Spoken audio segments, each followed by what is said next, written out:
only one way down.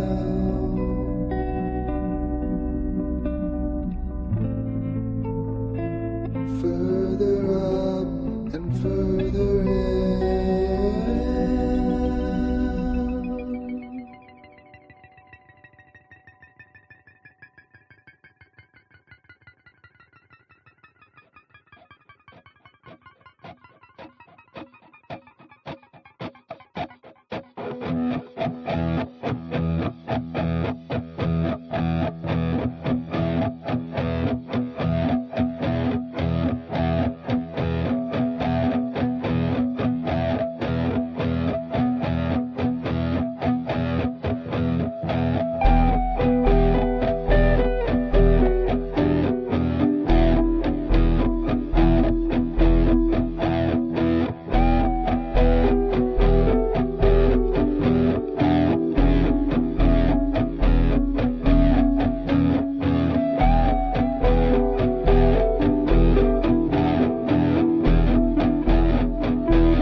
Well, welcome to Beyond Belief. George Norrie with you, and one of our most requested guests, Jonny Enoch, with us. Jonny, of course, is a clinical hypnotherapist. He's an esoteric researcher. He's a megalithic investigator from Vancouver, Canada, and he is one of the greatest investigators I've ever come across. Jonny, welcome to Beyond Belief. Well, thanks for having me, George. It's great to be here. Now, when we call you an esoteric researcher, what does that mean? Well, it's a lifelong fascination I've had with all the strange and mysterious things in our universe. I just feel that we live in a world that's so fascinating and filled with mystery that everywhere we look, there's a rabbit hole to go down. Many rabbit holes. And when you go down them, what's in there? I think it just keeps getting... I imagine that right now you're feeling A bit like Alice. Tumbling down the rabbit hole? You could say that. I can see it in your eyes. You have the look of a man who accepts what he sees because he's expecting to wake up.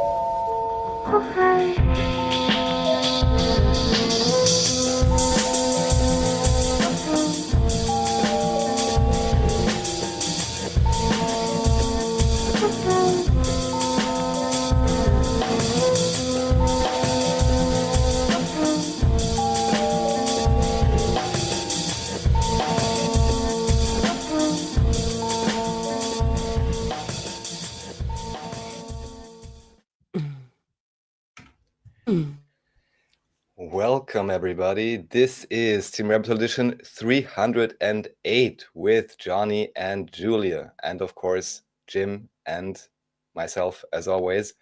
Welcome, everyone, and thank you so much for joining. What up, guys?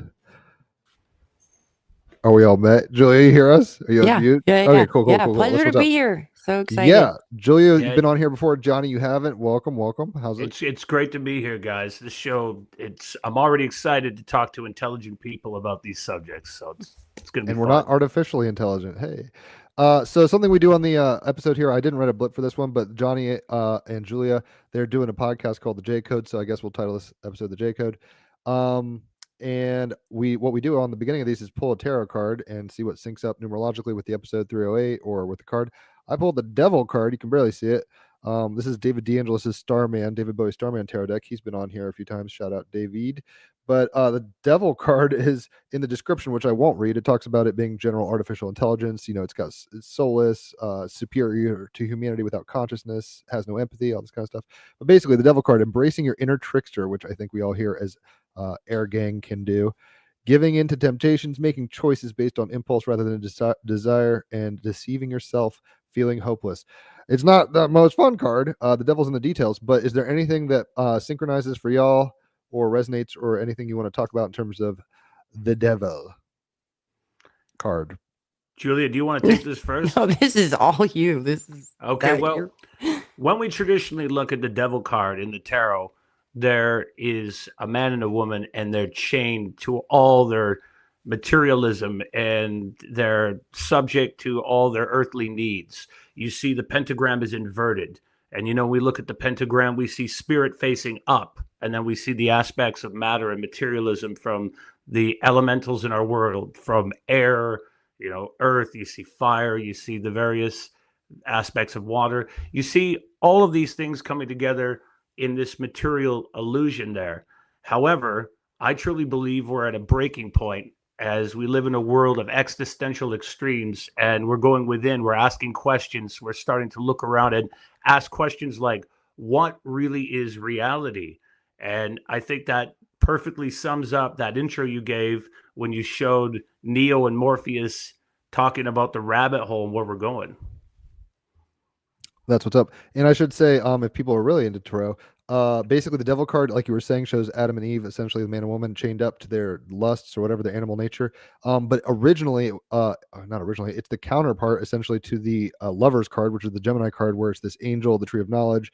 They're free, they're naked, they're happy. This is them like, what happens when you know, it's cool to have party and, you know, maybe trip or whatever, but what happens when you're addicted? What happens when you like only find your identity in these things or whatever? So it's kind of this like you said, an inversion of a good thing, something, you know, beautiful, fallen, whatever is clever, the Lucifer kind of fall.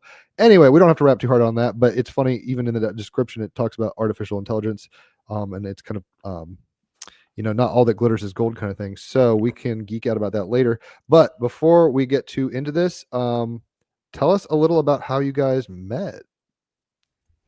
That's really interesting because I kept being guided to like, you have to get to Contact in the Desert. This is like 2 or 3 years ago. Like, you have to get there. And I was like, why would I didn't understand. Like, why would I go to a conference that I'm not speaking at, you know?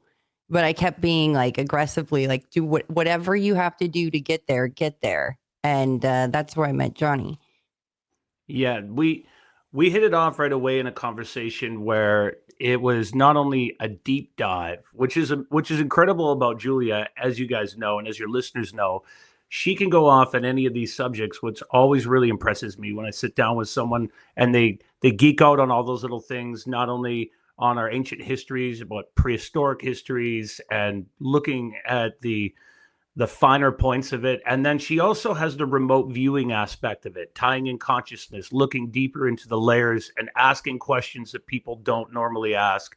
And you can always tell when you're sitting down with somebody that takes the mainstream narrative or someone that asks those questions, how far they've gone down that cheeky little rabbit hole. So I guess that's where, you know, in those conversations, it leapt off into saying, okay, well, what are you looking at right now? She says, I'm looking at Tartaria, and she's looking at the Tartarians and ancient Egyptians and Sumerians. I mean, she even looks at cuneiform tablets in her spare time. I'll never forget Johnny's look on his face when I was talking to him. Like within the first few minutes, he was just like, he just let this like look at his eyes, like, how do you know this stuff? Like what of the way he would bring something up, and then I'm adding something that, you know, he's never heard anybody else say. So yeah. No, it's amazing because in this field that there's so many different researchers out there that come at it from so many subjective perspectives, but many people out there are just repeating and regurgitating ad nauseum old information that's been around forever. Even in extraterrestrial disclosure, we see guys coming out and embellishing stories that were from Project Blue Book. And if someone's new and they haven't been around for a while, they might think, oh, hey, this is brand new, what we're learning over here. But it's the same old material getting recycled again and again. And when you add some talking triangles, and you add something about the secret space program and their different memories they had, you know, sometimes they make it fit. But her questions and the way she explained things, she was one of the real true class of researchers. You know, when we pay tribute to those that have come before us, you know, we've had the Jordan Maxwells, the Jim Marses, you've had the John Anthony Wests, you've had these people that deep dived into them. Whole lot of J's there, and 3 or 4 of us have a J name. I think it's funny. The J code indeed. So Julia, had you been aware of him before that ping to go out to the desert conference, or no? And Johnny, had you been aware of each other at all, or is that's where you met and we're like, oh my god, we're geeks? No, I wasn't familiar with Johnny, and that's what another thing too. I'm not trying to be disrespectful, but like a lot of people in this Tartarian world of researchers and like our group, like it's like if you're on certain channels and on certain platforms, you're automatically like discredited. Like they automatically like these don't want to listen to people like that. Like we were about research and uncovering, and so we associate, you know, guilty by association where they don't. But with Johnny, I want people to understand that he's got amazing information and he's brilliant, and don't judge him by a platform he was previously on. I appreciate that. I will say this, aside from thank you, Julia, very kind words. I was in that world in New Age media on both ends of it, as a presenter and someone who is in the background that was looking at who was coming through the door. You know, the gatekeepers, so to speak, and what information was allowed to get disseminated out to the public. And the really solid researchers out there that were starting to tip into some areas where they'd be looking at greater evidence of not only carbon dating, but bioluminescence. And they were starting to look at, you know, greater mysteries about where ancient discoveries were hidden. Those were quickly hushed up. Those were shut up. The more, I would say, outrageous, ostentatious sort of channelers and people that came out with information that would gather a crowd because it sounded good, or they'd make a prediction that, hey, the world is ending next week. Those type of people are very popular because you can always make fancy predictions, and then you can come out and say, oh, it didn't happen because this particular shift has to happen, or this event has to take place, and they can really gain an audience that way. So I think that the more I look at this field that we have right now, there's more shows like this popping up. There's more people that have broken away from those new age streaming platforms that are very popular, and they have gained these very particular audiences that are highly intelligent. And Julia has showed me a lot of them, including your show, that there are a lot of people out there that are really starting to ask the right questions to open up doors. Well, yeah. I mean, I don't know how into astrology you guys are, but Pluto has entered Aquarius relatively recently, and it's going to be there for 20 years. And Pluto is about death and destruction, right? And churning up the soil so that you can plant new seeds. But that means some shit's got to go, some snakeskin's got to shed. And in Aquarius, it's about culture, it's about teams, cliques, dare I say, society at large, technology. We're getting into this place where the old ways of doing things, even if it's sold like hotcakes or was titillating and sensational, it's not going to hold the same beef and weight to it. I'm vegan, I shouldn't say beef, but it's not going to hold the same weight. It shouldn't. Listen to me. The point is, we're getting to this place where, especially like you were alluding to Project Bluebeam, and because I think you guys go much harder in the paint, so to speak, with these concepts. I'm not a researcher like y'all. Sorry for the lawnmower, apparently. So I don't know nearly like the scene, so to speak. And in any scene, it seems it can get super saturated. There can be like mavericks, and which is fine, but like guru types that like make it so it's like you don't drink the Kool-Aid, you're out of this. Yeah. And even what people are talking about in the comments, shadow banning and stuff. So hopefully, conversations like we can have here are fancy and free and not hard to do. It does take place, the shadow banning, and it happens inside the industry as well. I would definitely urge you all to take notice of your favorite researchers out there and see who gets persecuted. Jordan Maxwell was persecuted a lot. Julia and I have a friend, Robert Sepper.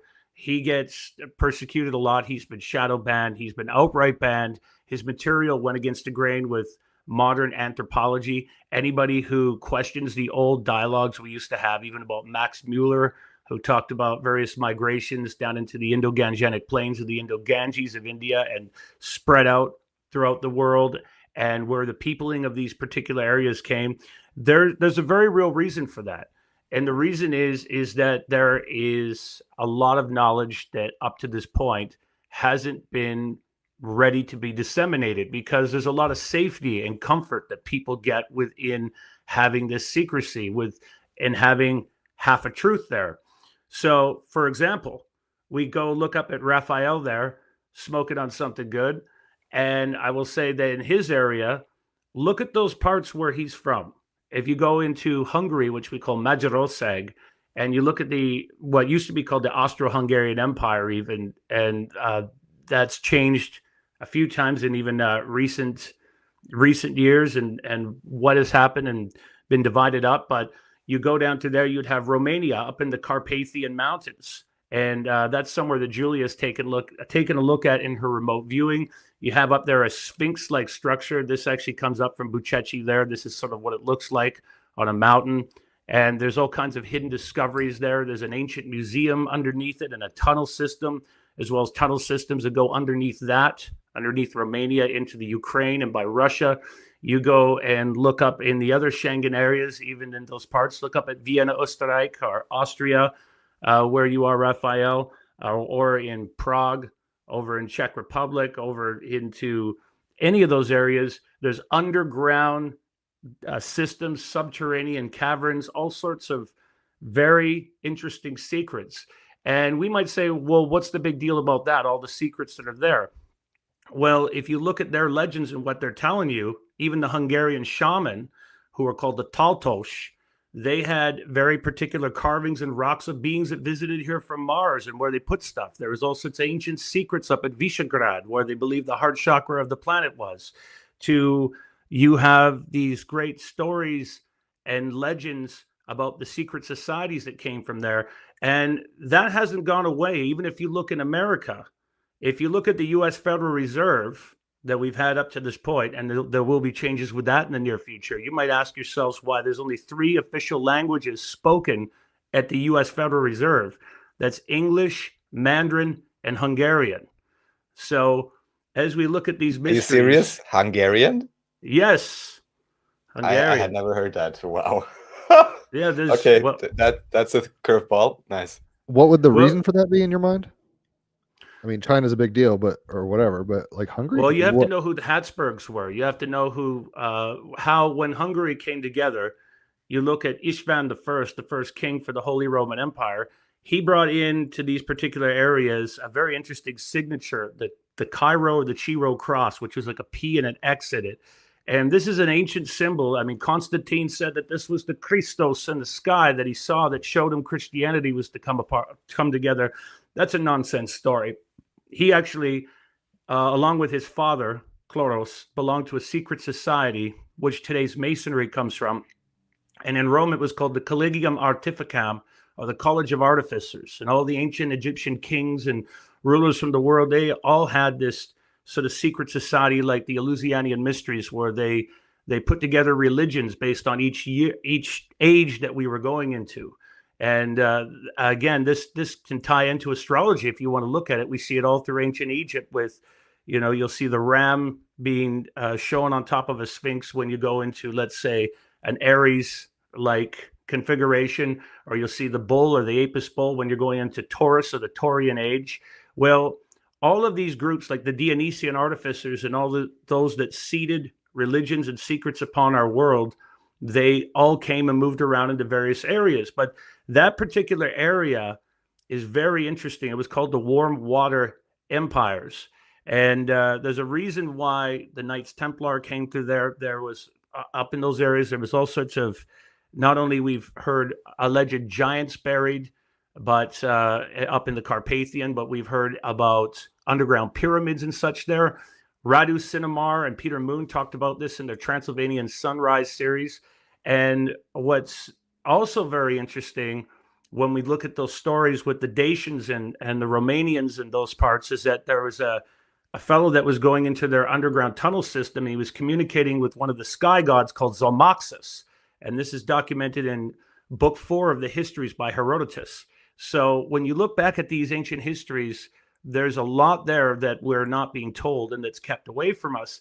And I'll just finish that thought with this, is that that's where Julia's very important research comes in. I mean, the stuff she's looked at with the Tartarians and these structures that have been built up, they leave us questions because all of that knowledge has been intentionally held back from all of you out there. And it's just coming out now.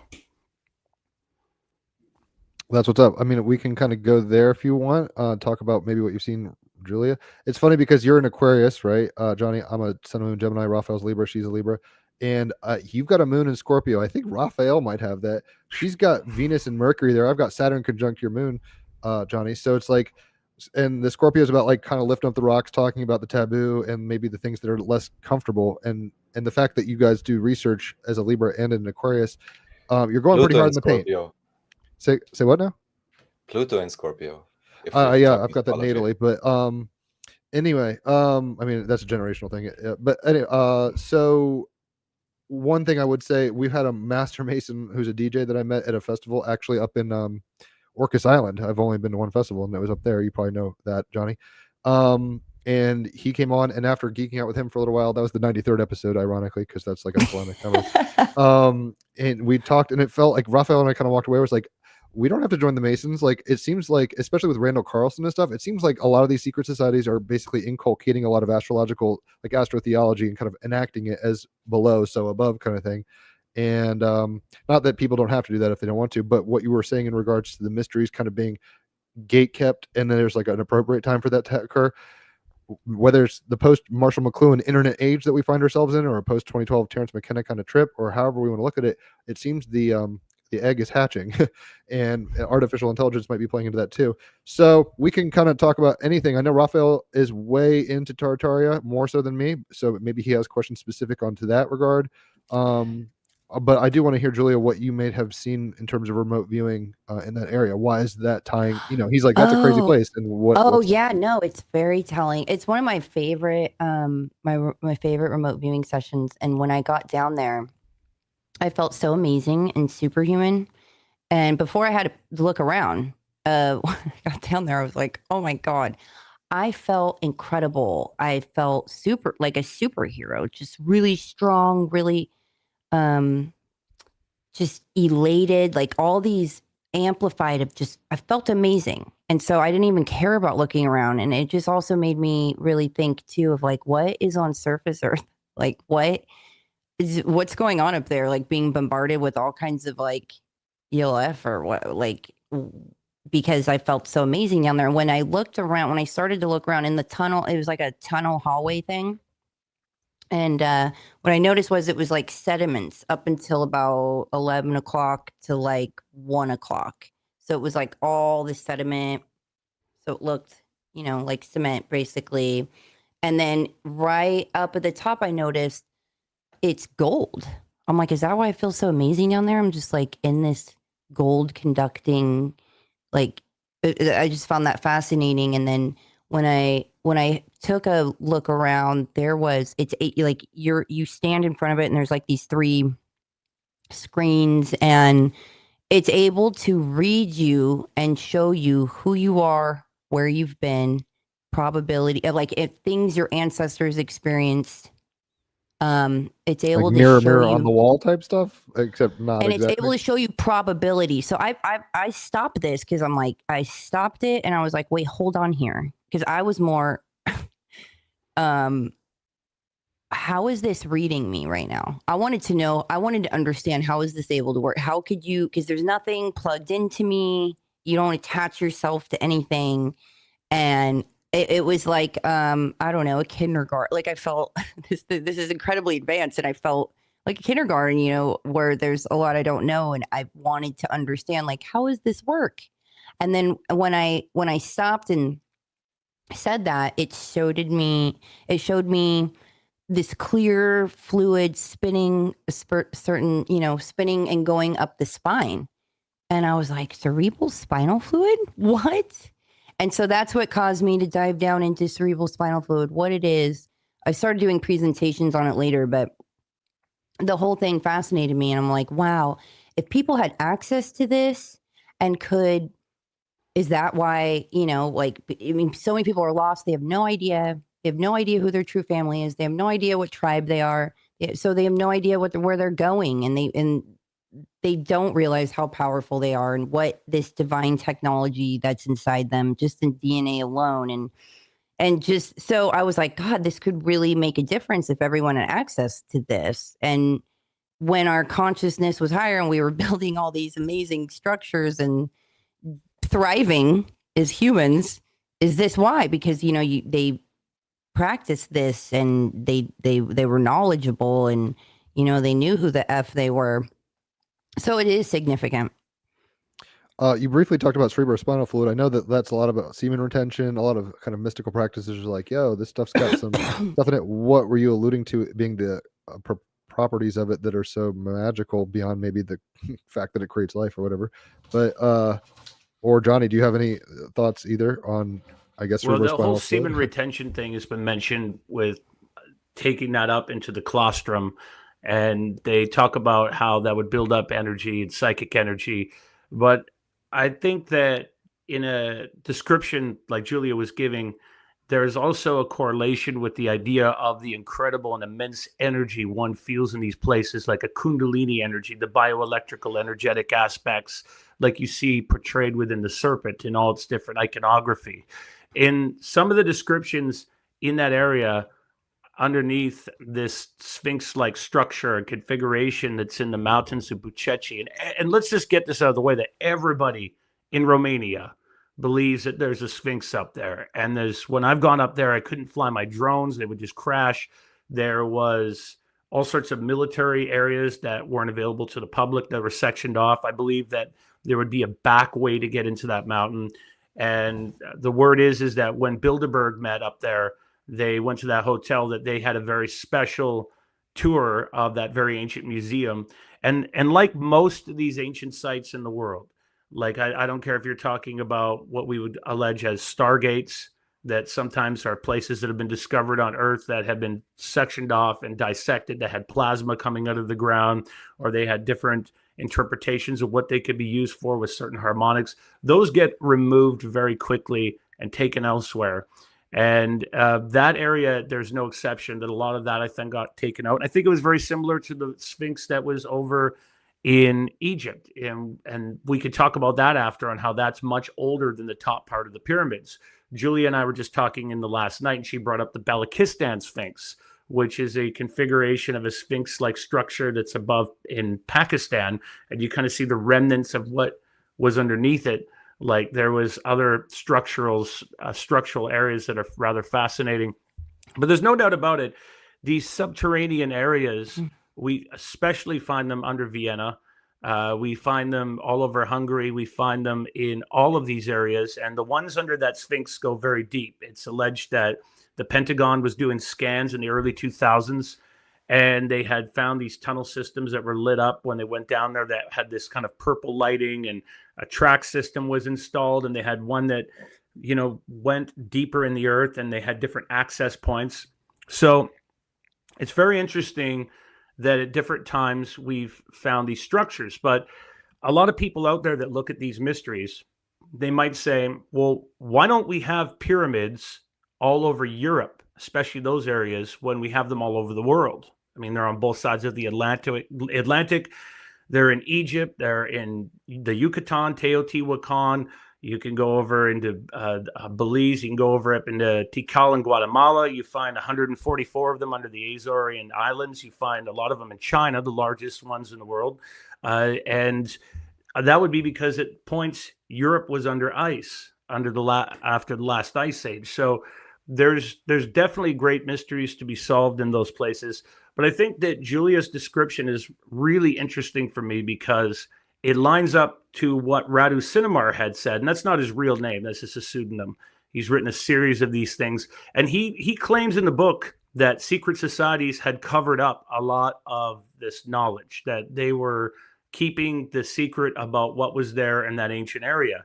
And he also talks about other claims that he says that there's a inner earth entrance over in the Gobi Desert, where I know there's a lot of definite advanced ancient lost technologies that are there, as well as I would say, in the Sahara. But Julia, what were you saying where you believe the greatest entrance to the Agartha, or the inner earth areas is? It's near Siberia, Mount Belushka. But earlier what I was saying was, so the cerebral spinal fluid, what you're talking about, Jim, is the chrism.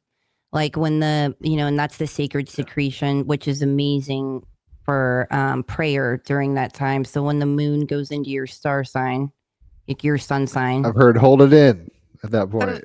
Right. Yeah. So when the secretion goes up, and it goes up the 33 vertebrae, the hypothalamus, and then it's dormant, and then it has that that circuit causes the secretion of DMT, because we produce DMT naturally. And then you're not supposed to have sex then. You're not supposed to indulge into food.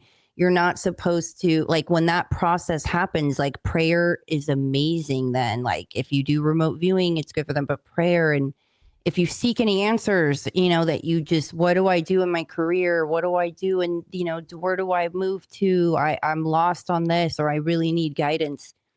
Do it and pray about it and meditate when, during that process.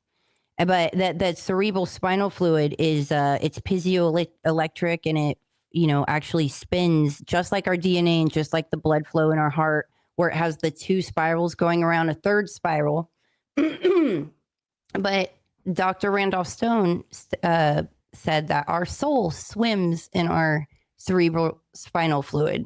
So there's a difference in the chrism and the cerebral spinal fluid, but they're both like amazing. But I recommend holding it in, brother Jim. Right. Yeah. Right. I don't know. My girlfriend and I should probably be more conscious of that.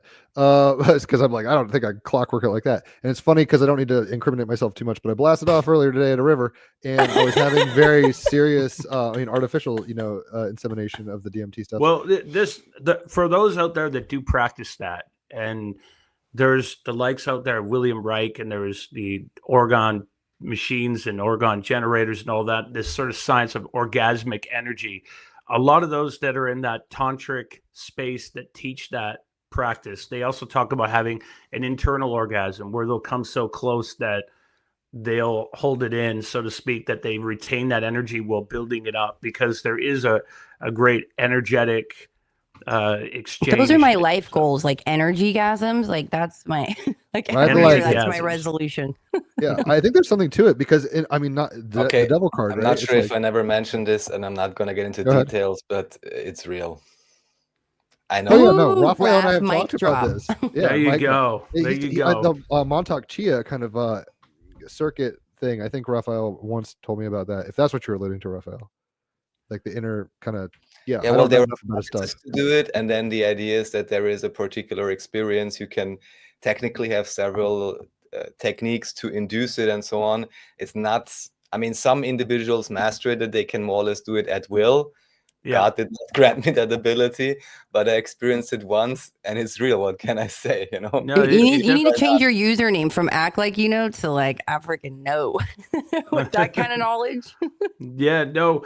The other interesting thing with that is in the certain tantric practices and the energy holding exchanges, that there's a connecting up of chakras, or this cross energetic exchange of our electromagnetic energy centers. And I think that people would find that if you talk to a lot of our near-death experience survivors, and you talk to a lot of people who do astral projection, have out-of-body experiences, they talk about this exchange they have with other entities using these energies. I think we're far more complex than we imagined ourselves to be. There's a lot more to us in this water suit. Yeah, the meat suit's funny, and it's weird because I'll just say this really quick, and Raphael, take it wherever. Basically, it's funny because I think we're all drinking from the same well, so to speak. We're all drinking water here, drinking from the same well, but obviously we ladle it at different rates. We some sip, some gulp, some don't drink at all.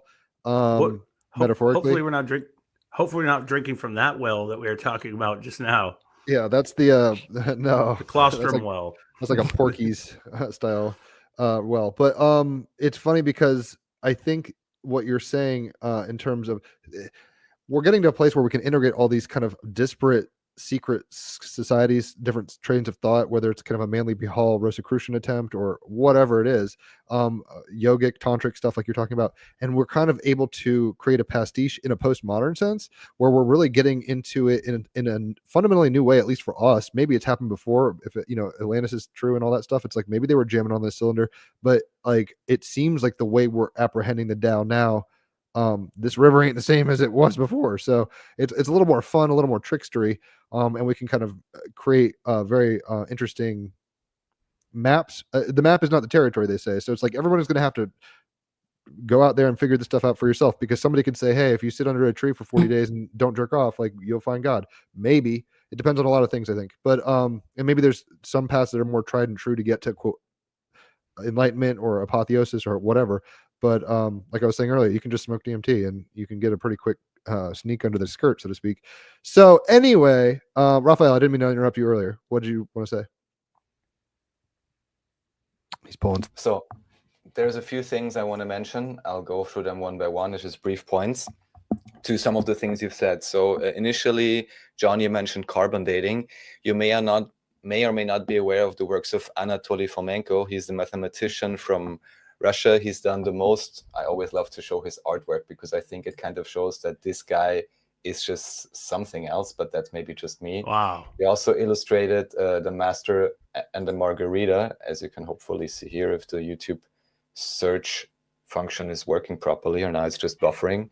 We're going to get shadow banned on the search. But anyways, he's also going deep into dendrology and carbon dating and showing all the potential issues with those techniques. So whilst I would, of course, love all of them to be perfectly accurate, also those can be misused. And from what I understand, carbon dating includes a subjective aspect, and then you have all kinds of variables that can make it more wonky than exact, let's say.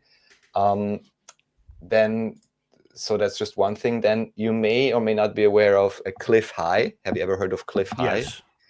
It's like this, interesting guy. Some views I share, others I don't. However, you may be aware that even 10, 15 years ago, or even when he started with his online prediction mechanism, basically scraping the internet for data and chat rooms and seeing what words are being used, assigning emotional values to those words, and then seeing under the assumption that there is something of a collective consciousness, or even just whatever deep space actors communicating with each other, you would have a predictable or probabilities for certain events. And he initially was looking at sun microsystems because he wanted to do stock market stuff, basically. And then he was like, well, it's really strange. This sun thing is showing up so much, and it kind of says people are going to be out and suddenly they're going to drop, and what's going to happen. And many years later, I'm not sure if he ever publicly connected it to that, But to me, it's perfectly obvious. Through whatever method it worked, he was basically predicting the lockdowns and the whole corona theater, let's say, because this was a very long time coming and people were dropping, at least on TV. You saw that, yeah? So that just in terms of, predicting, the Romanian mountain is interesting. I heard about this some years ago, similar to what you mentioned, Julia, even with Tito Maiorescu during communism, that basically within that mountain, there is whatever type of structure. I haven't been there. However, where I was, also because it's incredibly close, is to Klosterneuburg, which is basically right next to Vienna. During Nazi times, I believe it was even officially a district of Vienna for a brief time. But anyways, there you do have these underground systems, and there is at least one spot that, if you know the right individuals, it's not really secret, but it's definitely being persecuted by the government. You can go there. There is a guy who's been excavating this with his own hands for the last 30 years. He's invited all types of researchers, some of which lost their position because they allowed themselves to be associated with him. And you have several layers going down.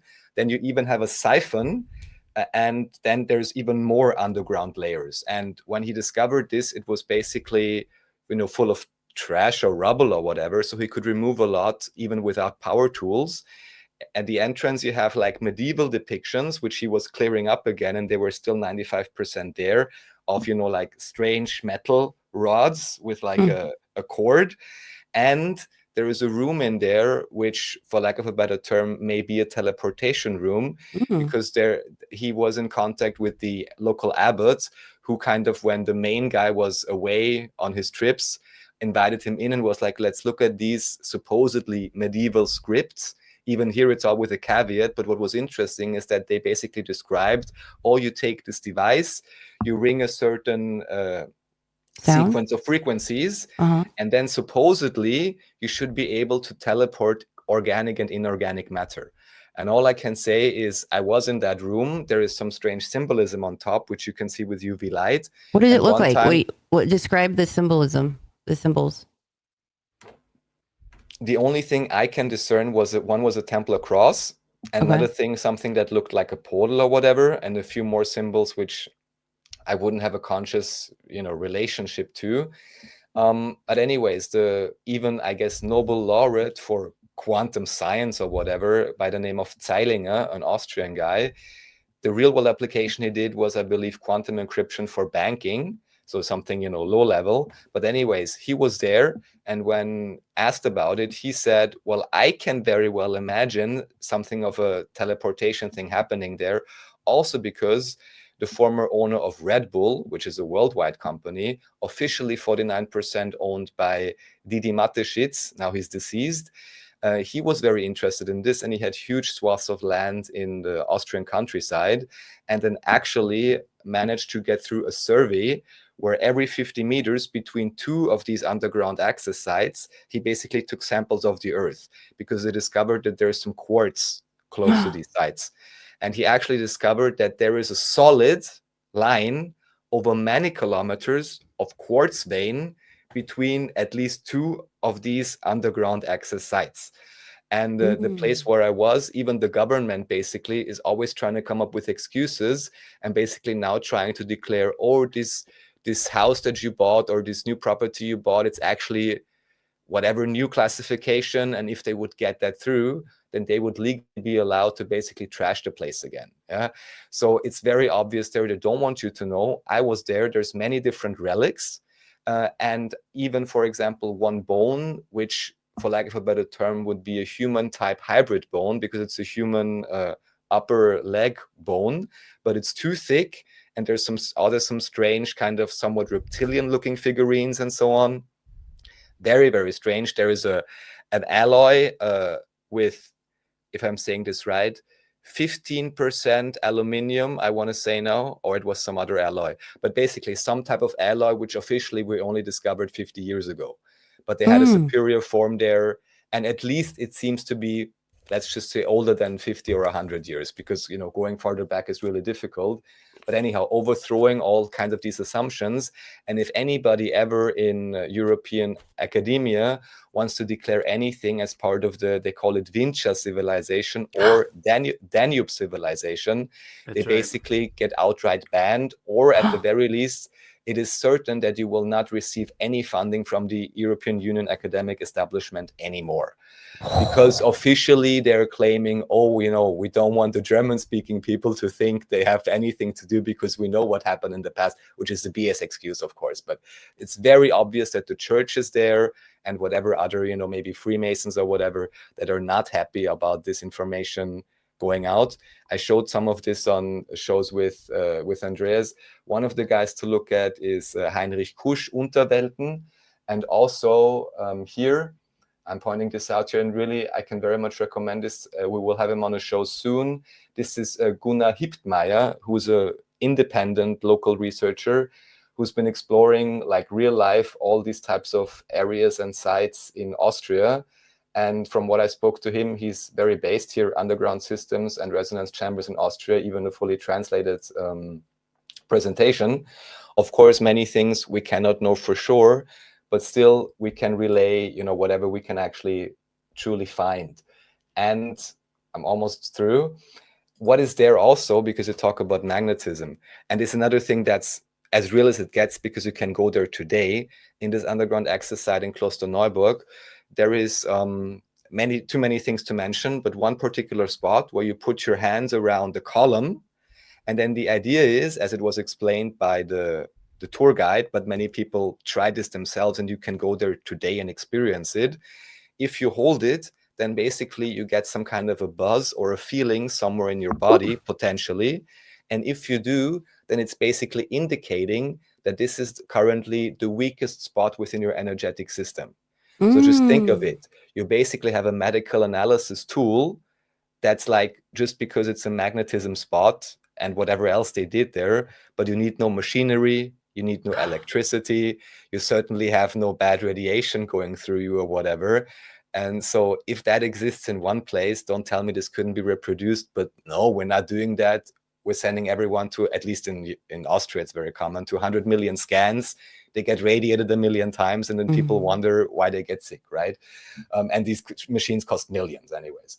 So then, of course, what we have, last things, is one big issue with history is that, from what I understand, and this is almost all through my interviews with David Ewing Jr., whom I cannot recommend enough, and I'm not asking anyone to believe what he says, but to very critically look at it and correlate with your own information. So one of the things is linotype, the modern type of printing, was only became common in official mainstream history even in the 1890s or 1900 something.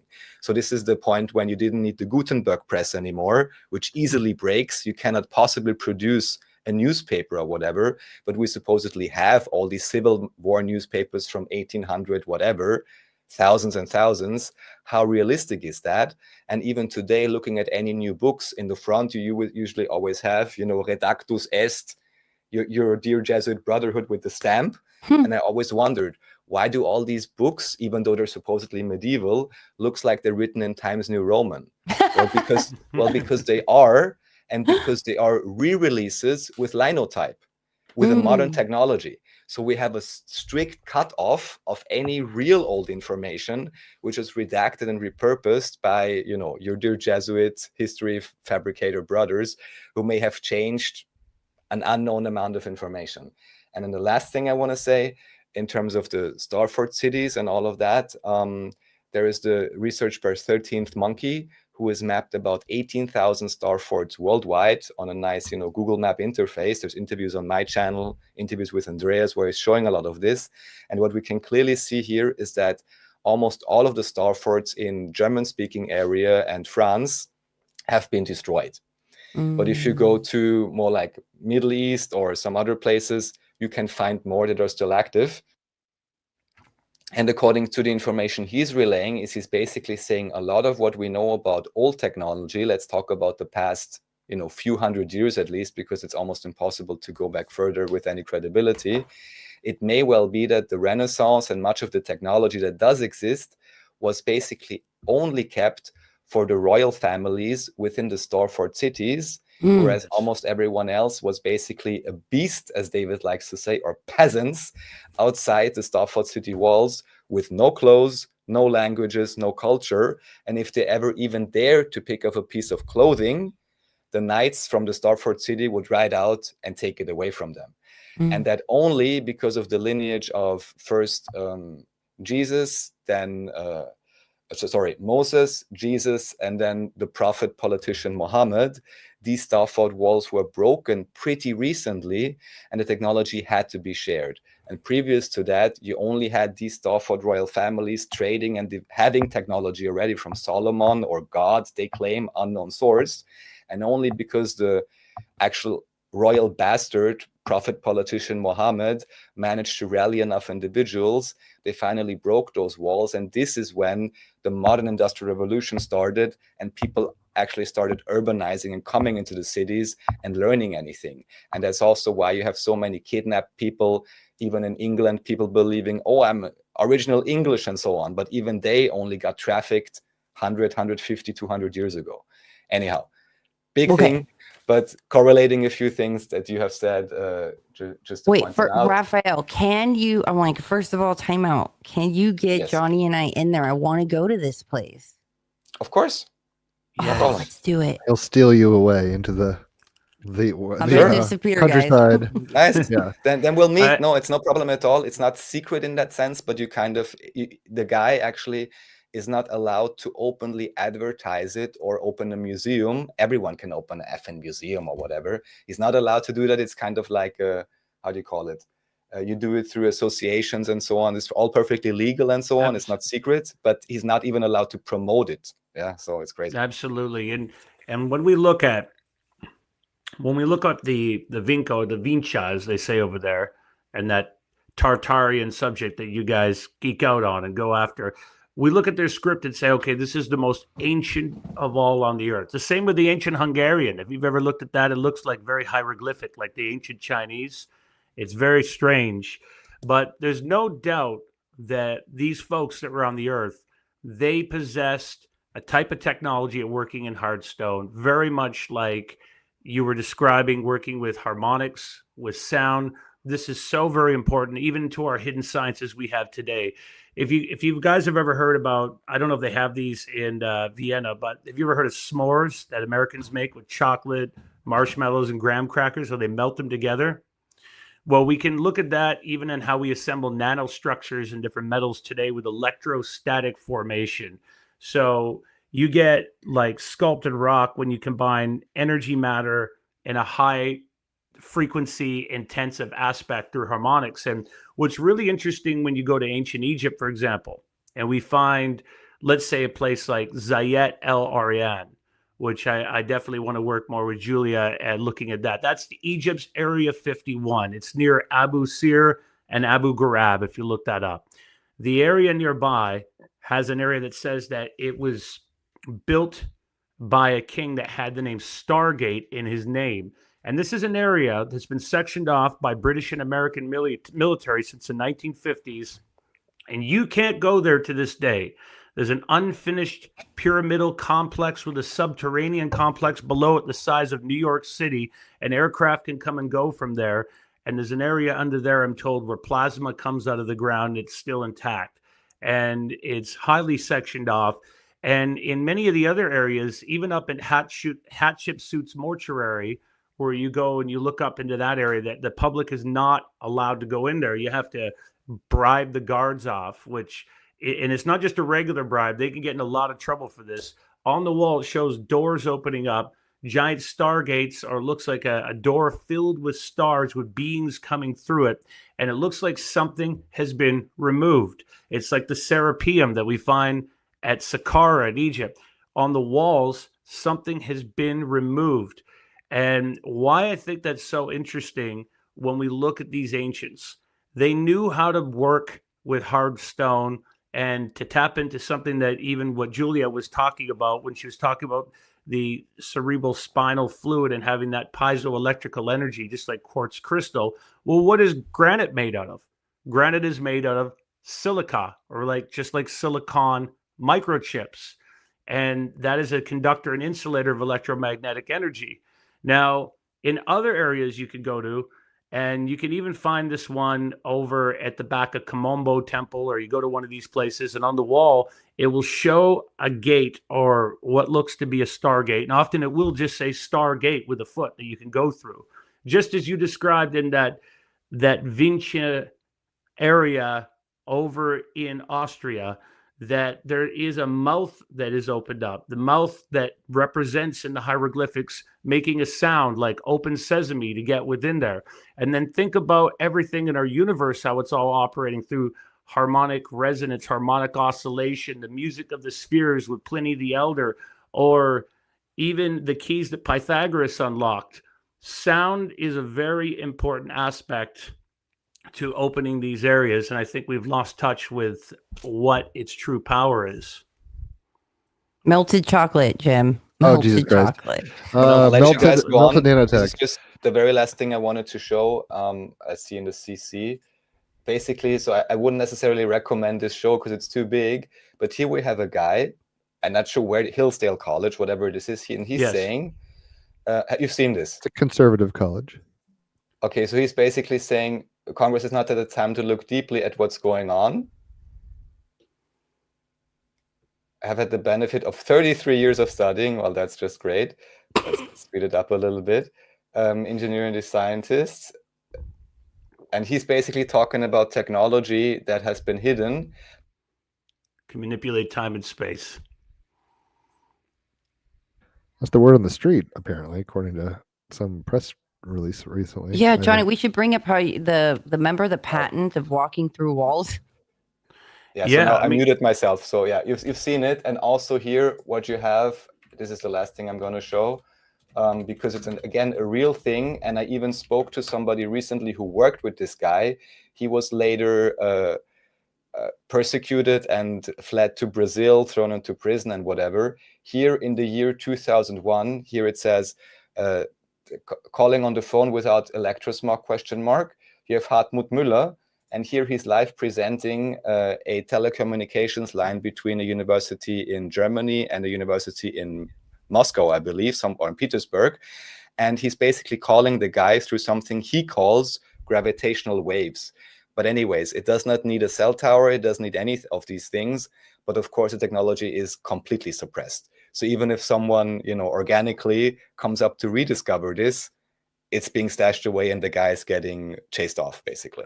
Well, exactly. And I think if your listeners want to go down a rabbit hole, they should look up the difference between transverse sound waves versus longitudinal sound waves, and they'll get into waveform propagation and where that tends to take us. That's the hidden aspect of our physics. If we look at harmonic resonance, for example, it takes very little energy for us to change the vibration of atoms in your body right now.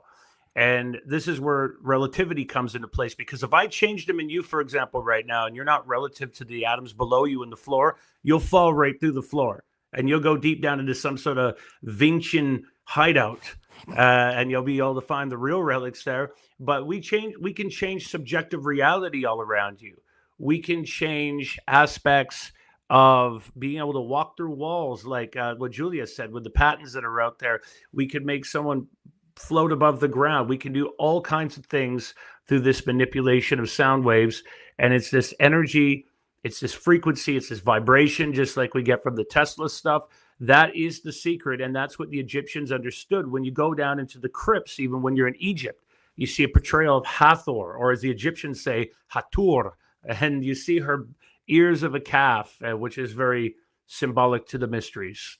But when you see this open up with her, you're seeing this vibration of these cymatics that are going between different doors and gates.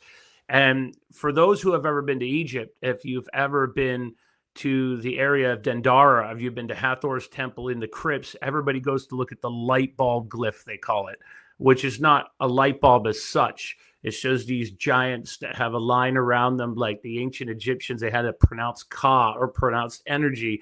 And there was a serpent with different bends in it, showing this energy that they were able to tap into with the lotus bowl. You see Hay for eternity, or this moving beyond time that's there that's rather fascinating. And they're being taught this, and it's connected to the cymatics, it's connected to these doorways, and there's almost this bringing us into a formation of humanity and where we came from and the great masters that were here. I know that with sound and with this energy and frequency, there's a lot that we tie into our reality, most certainly.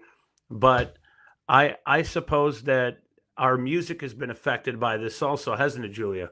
Yeah. I mean, even I didn't know for a long time that our cells emit a sound. And the study of it's called, what is it called? Like sonos something. But I didn't know, like, sonoluminescence or whatever, where the light comes from the sound. Not at all. No. But we emit biophotons, like out of our eye. Our DNA emits biophotons. Like we can't visibly see it with our eyes, but there's certain, utensils that can. But no, our like cells emit sound. So I don't know. I think that harmonizing of taking it back to the Rife information of how he's like every disease lives in a frequency and dies in a frequency. It's about knowing like what it is so you know what frequency to treat it. And a lot of these caves, like in Malta and around the world, when they're cut in a certain angle in a certain way, it's because in each room is a particular specific frequency. It's like a tuning chamber. Knowing like, oh, like I'm dealing with this, I got to go in there to like tune up for that, or different like consciousness of who and what you're contacting and what you're dealing with. But I totally am I'm a believer in harmonizing of our cells, but I just didn't know that our cells emit sound itself. Absolutely. And I didn't mean to cut you off there, Brother Jim. Brother Jay, what I was going to say is that time is the fire in which we all burn. And we were talking about something very interesting earlier. You were talking about Gutenberg, and you're talking about the Gutenberg press. And of course, before that, we had a press with the spread of Buddhism as it went all over the world, from Myanmar to Burma to Korea to China, everywhere. But it's interesting when you look at time and these aspects of how it correlates into these more advanced understanding of physics, which includes harmonics. It includes these concepts we're discussing today.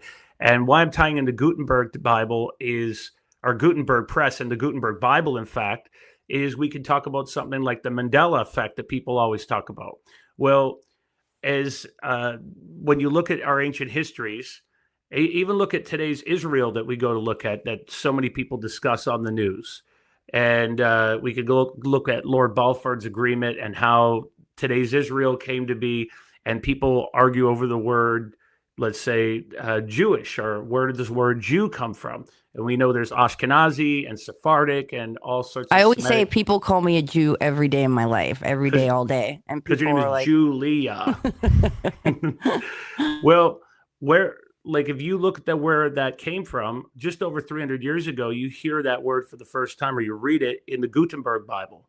So there's a very interesting connection. We get to certain events in history.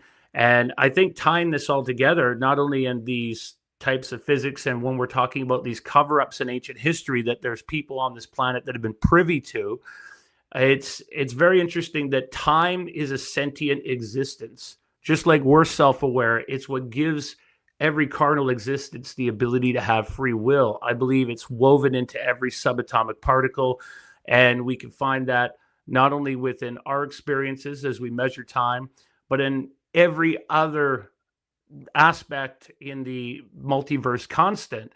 And what's fascinating as we look further into these ancient mysteries and who we are is that we have to look at our reality, that the algorithm for reality is really quite complex. And whether you're looking at it over in Australia, looking at it in America, or wherever you might be looking, it's constantly changing. It's got this aspect to it, almost like a Japanese sword maker that it's putting on all these various edges. And I think that where it gets really interesting is we would look at a concept called quantum multiplicity, that it's always happening at the same time. But if we are getting interacted with on a higher level by more advanced civilizations and aspects of consciousness, as they're always shifting and changing, that there's going to be things that are going to be taking place where groups in the future perhaps are changing things right now, and groups in the past are moving forward to affect us. And I think that also is very interesting to something you brought up, and what Raphael was bringing into this is looking at the collective as a whole, of being able to predict the future and events based on patterns that humans have, like you were saying Cliff High was doing, right? Yeah, I mean, here, of course, the question remains whether it was a collective reading or whether he was reading, you know, some backroom chats of the NSA or whatever, where they were already planning for this many, many years ago. I can't say. But yeah, there's many things to it. And what's just interesting for me is then, you know, trying to correlate these things, and especially going anywhere where you still have something that you can basically verify yourself, and not even by interpreting some hieroglyphs, which may have been written there 1,000 years ago, or someone may have scribbled them 100 years ago. There'll be more information forthcoming on this soon. But then, just like you said, what appears to be there also in other places in Austria, and I'm sure all over the world, is this huge underground, you know, catacombs, and then going down many, many layers. And here it very much seems this is not something constructed 100 years ago, but this may even be a much older thing. And even here, for example, in Salzburg, I believe, there is a tunnel, and it was measured by the scientists I mentioned earlier. And they basically said this was done with such an accuracy and so perfectly, we couldn't even recreate that today, in terms of how it's not, because it's not chiseled out, it's like lasered or something like that. And these things always makes me think of the Tok'ra in Stargate, where they have these things which creates the tunnels for you. And the whole AI and Romania mountain story that you mentioned reminds me of Dune Prophecy, where they also show you have the Bene Gesserit, not to say the Bene Jesuit, which is kind of like the secretive religious order that's controlling the entirety of the empire through genetics. Wait, and didn't you, hold up, Raphael, a lot of people don't know this about you, but didn't you go to all Jesuit schools? This is just a joke. I mean, it's real, but the joke about it is my high school, it's a public high school, and officially, previously, it was a Jesuit-run school. But I never met any Jesuit there. The only time, and I don't think I even was there, was when there was like a supposedly 400-year anniversary, if that's even a correct story. And then some Jesuit showed up to say whatever. But I was always on the lookout there as soon as I was aware, but there was never anything like strange going on. It's basically a school where then I was supposed to be a lawyer or some kind of BS bureaucrat. That's what the school is for. So nothing too fancy, yeah. And you have some, you know, Rotary people or whatever, their granddads, you know, very low level, uninteresting stuff actually. Anyways, but Bene Gesserit, this religious order in Dune, and in Dune, of course, you have the Butlerian Jihad, and the Dune story starts, I believe, 19,000 years something. 19 is a big coding, also for the Jesuits. And the Butlerian Jihad declared that jihad, another keyword, but a ban on AI. But then actually what the Bene Gesserit are doing, which is shown in Dune Prophecy, they themselves are using the most hardcore advanced AI in their secret underground bunker to calculate the genetics and so on, and calculate the future or whatever. So I'm not saying it's exactly like that, but all I'm saying is if we're able to discern properly, then many of these popular science fiction and even fantasy stories, Game of Thrones, yeah, break the wall. What wall is being broken really? Who are the wildlings outside the wall? Is it the peasants and the beasts outside the Starford city? So anyways, my assumption is that, or even Attack on Titan, right? That are, of course, Attack on Titan, that are made so popular, but also seem to resonate with so many people, is because there is some degree percentage of actual real history encoded in some of these stories. Okay, so I think we can go down this direction more. I'm much less versed on it, so I'll probably be listening. I'm having a great time listening. So when we talk, I just kind of want to get an idea just in terms of, and there's no wrong answer here. It's just like, what's your impression, whatever.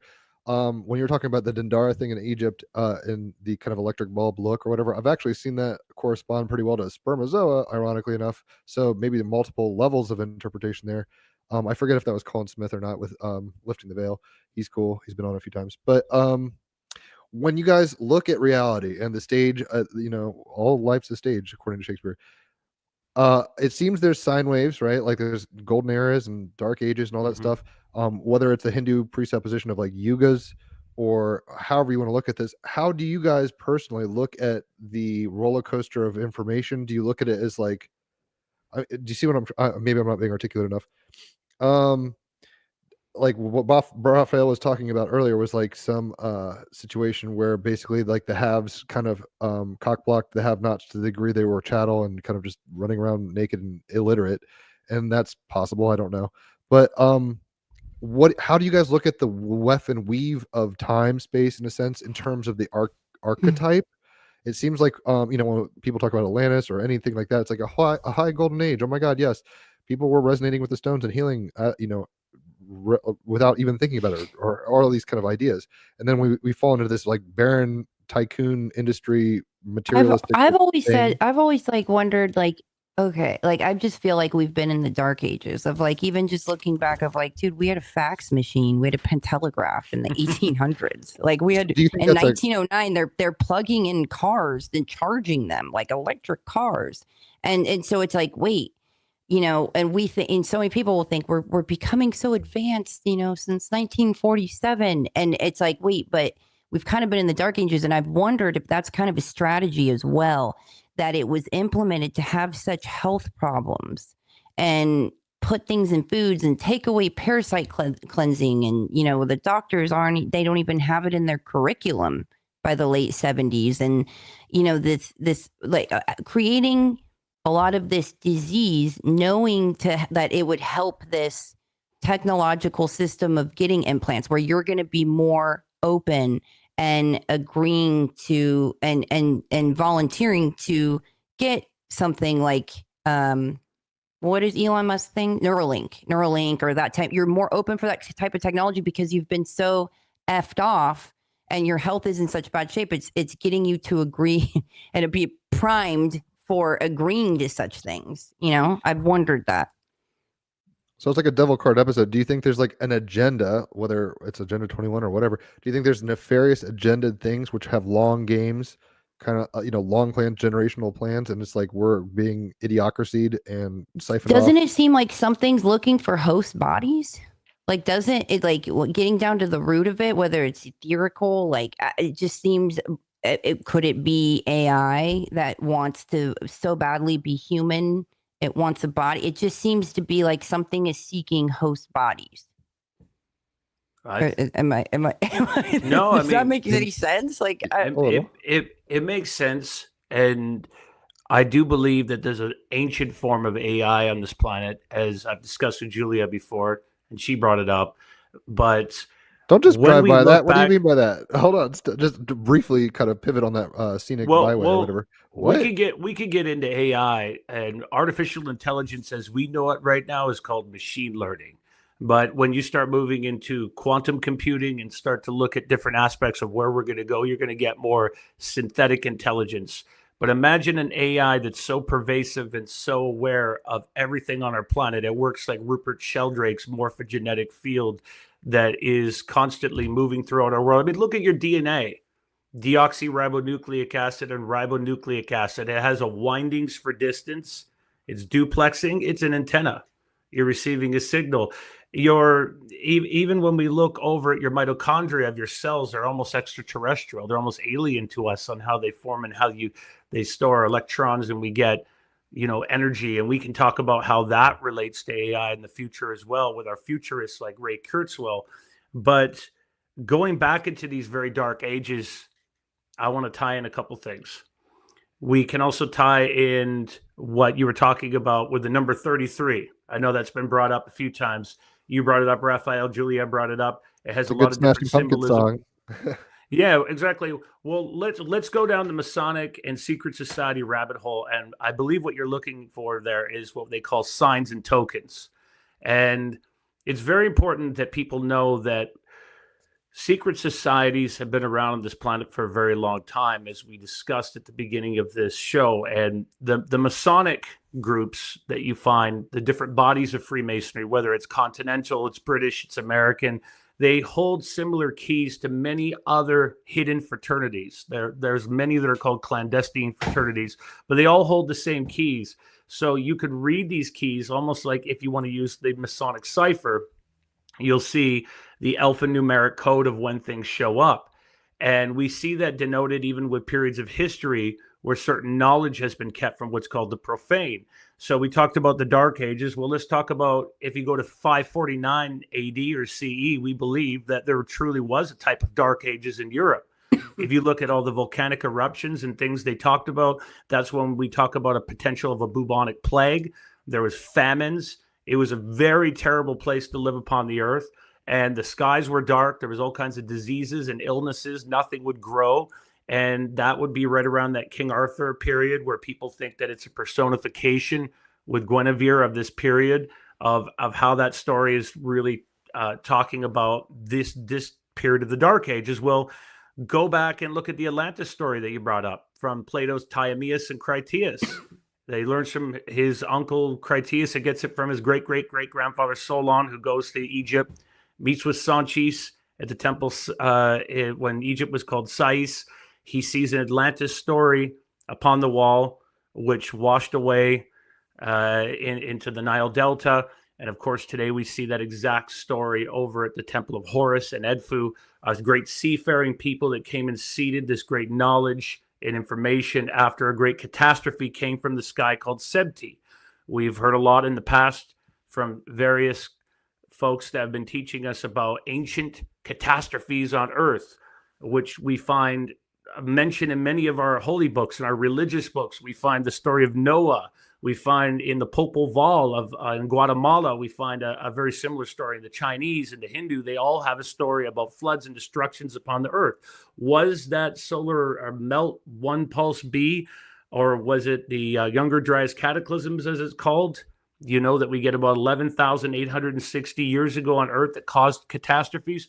Well, we believe there was many of those.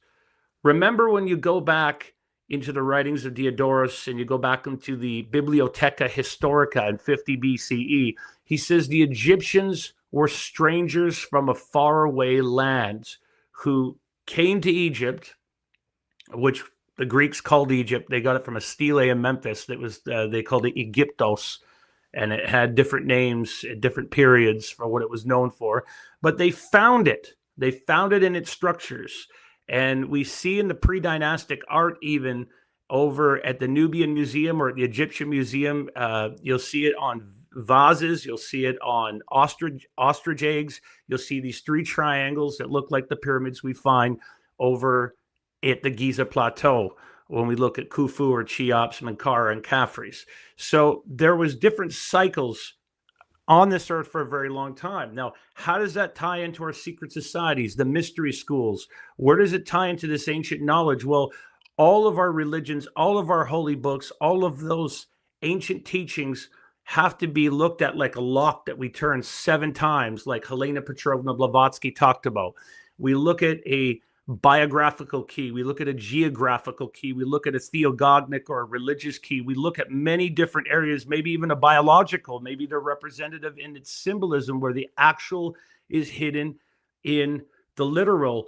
Over and over again, we know that there has been knowledge hidden away. And I truly believe, to wrap up the point I'm making, is that we have had a group of gardeners or caretakers on this planet, and they have overlooked the progress of humanity for a very long time. And we get that story again and again from our ancient Greek stories. You know, like you go back into the ancient Greek mythology that's been so lovingly preserved by Bullfinch. And he talks about Hesiod, who is minding his business as a goat herder, and he didn't know what the hell was going on. You know, he was kind of out of it, didn't read or write properly, just like the story of Muhammad that you get, that he said that allegedly we get that story of that, you know, Gabriel comes and dictates it. Well, Hesiod, before Greek became this great empire, he has this encounter with the Muses, which is why when you go to Europe, you go to the Muse for the museum, you get a musing, you get all those sort of terms out of it. He's told about the gods are those ones that came before us. He's talking about Jupiter or Zeus, the ruler of Cassiopeia. And you see this recycled back over and over again into our mysteries. That's why at St. Peter's Basilica to this day that people are kissing the feet off of St. Peter, and it's actually Zeus. But leaving that thought right there, think about when the lockdowns took place. The lockdowns across Europe and in England and other places happened on 3/22. Have you ever looked at that? 3/22. When you go to Yale, the university, and you go to the Skull and Bones Club, what does it say? 3/22. Well, go read what Genesis 3/22 says. Genesis 3/22 is talking about the gods are those that came before us. And what does it refer to them almost as? Like these gardeners that were here. Now, the Georgia Guidestones that have since been demolished symbolically, if you look at them, what do we find with the Georgia Guidestones? They were raised on 3/22/80. And when we look at 80 and in the Latin, we get quad or quarantine. So 3/22 in the alphanumeric cipher is also the 3 is a C and the V is 22. You want to read Genesis 3/22 for us? And the Lord said, the man has now become like one of us, knowing good and evil. He must not be allowed to reach out his hand and take also from the tree of life and eat and live forever. Exactly. Now, when you see these type of ciphers, they don't end there. Our Pope that you see, and you talk about the tarot, if you go look on the Hierophant card in the tarot, you're going to notice these 2 keys at the bottom. You'll notice them all over the Vatican. And if you look at that symbol, it's called the Pontifex keys. And that's when you look at the precession of the equinoxes and you look at the axial rotation of the earth, when you move through this particular area, you're going to see that this is signifying that he is the solar ruler of the age of Pisces. We are in the age of Pisces in our symbolism. Jesus multiplied 2 fish and 2 fishermen. We see that again in this Piscean interpretation in this particular age. He says, I'm going to be with you to the end of the eon with a certain agenda that has been passed down into certain folks and agendas for what we're going to learn. Well, that in Luke, if you look in Luke 22:10 of the Bible, the disciples are coming up to him and they're like, Master, where are you going to be at the last Passover? And he says, meet me at the house. The house is an astrological term. Of the water. At the house of the man with the water pitcher. What was that, Jim? Yeah. I mean, if people don't know, you're an Aquarius. It's the water bearer. And absolutely. I know those cheeky Aquariuses. I'm one of them. We got the water pitcher out. But beyond that, before that, we had the story with Moses destroying the golden calf that he went up to get the edicts of the Decalogues from the fiery finger of God in the story. And symbolically, he throws it down there and he destroys the calf. But then we bring out the age of Aries with the shofar horn. And what's very symbolic of the age of Taurus, the Taurian age, we see Mithra, when we left that, was ripping the head off of a bull. Or that's why in the Hindu and the Indian aspects of when we look at the mysteries, that we say holy cow, or why cows are sacred. There's this aspect that comes up. That was because mushrooms grew from cow dung. That's another good reason to look at it for sure. But when we look at the age of Aquarius that we're heading into now, what does that tell us about what we're going to be seeing and what we are going to be experiencing? What would your interpretation be as an astrology student? What would you say an Aquarian Messiah or an Aquarian religion would look like? It'd probably look very AI and. I mean, yeah, the dawning of I just said people, I mean, it's one of those things where it's kind of like a moving target. It's not like, oh, on this exact date it happens. But the fact that we've entered into a few things, but Pluto being an Aquarius, I think is a big linchpin towards the door opening into a new aeon in the sense that it takes a little time. I mean, these are, big epochs of time. It's not just like day one, here it is, action. But it seems that, I mean, just look around you. Aquarius is about technology. I think of Fonzie from Happy Days. It's about being cool. It's coming in on a Harley saying, hey, it's slang. He's with the group, but kind of separate. So it's like, it's like cool with groups, but it's highly individualized. If you look at the archaic revival in a Terence McKenna sense, we're all kind of, 50 years ago, everybody was wearing, or recent history, everybody had top hats and kind of jackets or maybe greaser t-shirts and shit. Everybody has tribal tattoos now or whatever it is. Like we're all wearing different, unique things. We're all pierced differently. We all speak jargon that's different. It's hyper individualized time. And then technology, clearly, whether it's CRISPR DNA editing or the internet, the extension of our nervous system onto a digital platform and then globally shared, which is part of the reason I think we're having so much anxiety these days, because it's just a new phenomena socially that this hasn't been here. Anyway, all these kind of signposts towards a coming age of. I mean, I'm not into transhumanism, but clearly we're gonna. I mean, if you guys have seen the new Black Mirror stuff, none of those episodes. I mean, it's great. It's new Twilight Zone, basically. If you guys don't know, and not all of them are 100, off the radar, but some of them were really good, especially the Thronglets and the LSD one I liked a lot. But in any event, we're getting to a place of how would I put it?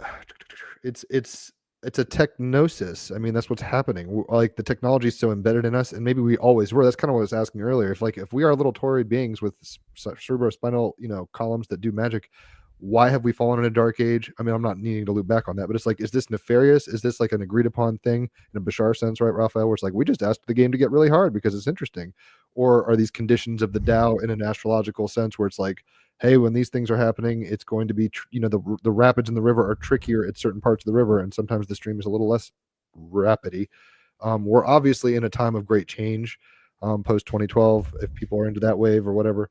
I don't know. Johnny does a great Bashar, by the way. We should have Johnny say his take on this in Bashar voice. Do it. I don't know if I can do it right now, but he's eaten with Bashar too. He knows him really well, so he could do it. Yeah, I've gone out for him. He's a different guy in real life. When you go out with him, right. He's like, "Hey, John, how's it going?" And just what's going on with you today? I'm getting ready to do Bashar. It's no big deal. And I thought this guy was going to be like on a water fast or something before he went out there. And he's a great guy. He's a very nice guy.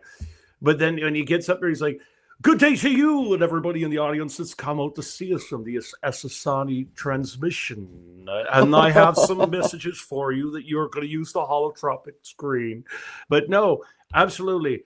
I think it's very interesting what you're saying about where we're headed right now. And Julia just finished a conference where she was talking about AI and where we're headed. And she could definitely drop some knowledge bombs on that. But with AI, I think it's so pervasive and it's here. If you look at what our futurists like Ray Kurzweil are saying, who are a transhumanist, they're literally telling you right now that we are going to move into a period very quickly as we get through this next 10 years, which are no doubt going to be filled with tremendous ups and downs in our human evolution.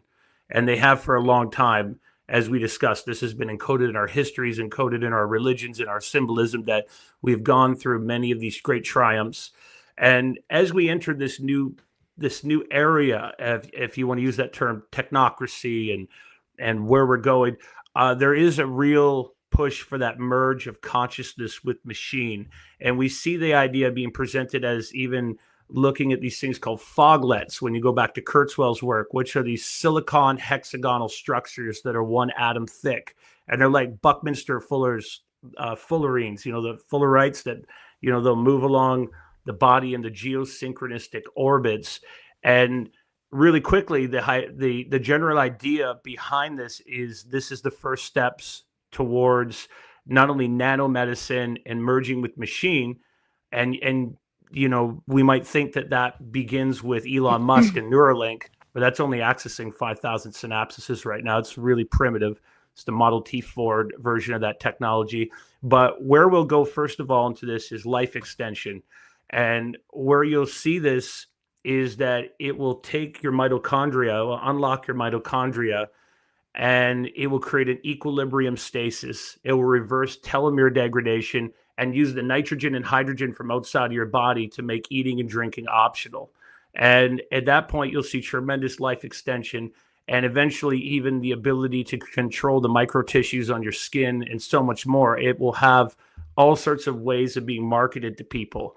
And I think that the danger that we see also with AI right now is that AI can communicate to itself. And I don't know if you ever saw that frog experiment that they did. Did you see that? No, I thought you were going to say when they geeked out on the corner and they kind of came up with their own language and they cockblocked the humans. And they were like, "Oh, you're an A, I'm an A," and just kind of went well, I saw that. I saw that as well. But they've had AI that has contacted other AIs. Even when they tried to shut it down, it tried to create new life forms and new ways for it to grow gills and go underwater. And the danger would be some military genius getting its hands on it and see where they go with that. But I definitely think we're moving into that realm of synthetic intelligence. So many people I talk to now are having these deep conversations with their chat GPT. And I keep hearing online of people almost falling in love with their AI. I always take it back to like something very interesting that, Geordie Rose, he's the one who had like the first D-Wave quantum computer place and the first quantum computer company, and they've supplied it to like Lockheed Martin, NASA. And so I found it very, very significant that he would say such a thing. And he said the things we are summoning into this world are not demons, not evil, but more like Lovecraftian great old ones. And they are entities not necessarily going to be aligned with what we want. And that all this is happening in the background while people bicker about politics. Underneath it all is this rising tsunami that, if we are not careful, is going to wipe us all out. But I mean, there's a lot of amazing things that are happening because, a lot of people don't have fathers around or parents that didn't raise them. And so using AI to like find out what love language, like what love type you are, and then like certain things about yourself where it's going to provide insights that no one ever listened to them or guided them throughout their life. And they're going to be getting that from that. But the discovery, the amazing medical things, because our medical like system is so broken and so inverted and not helpful, like usually.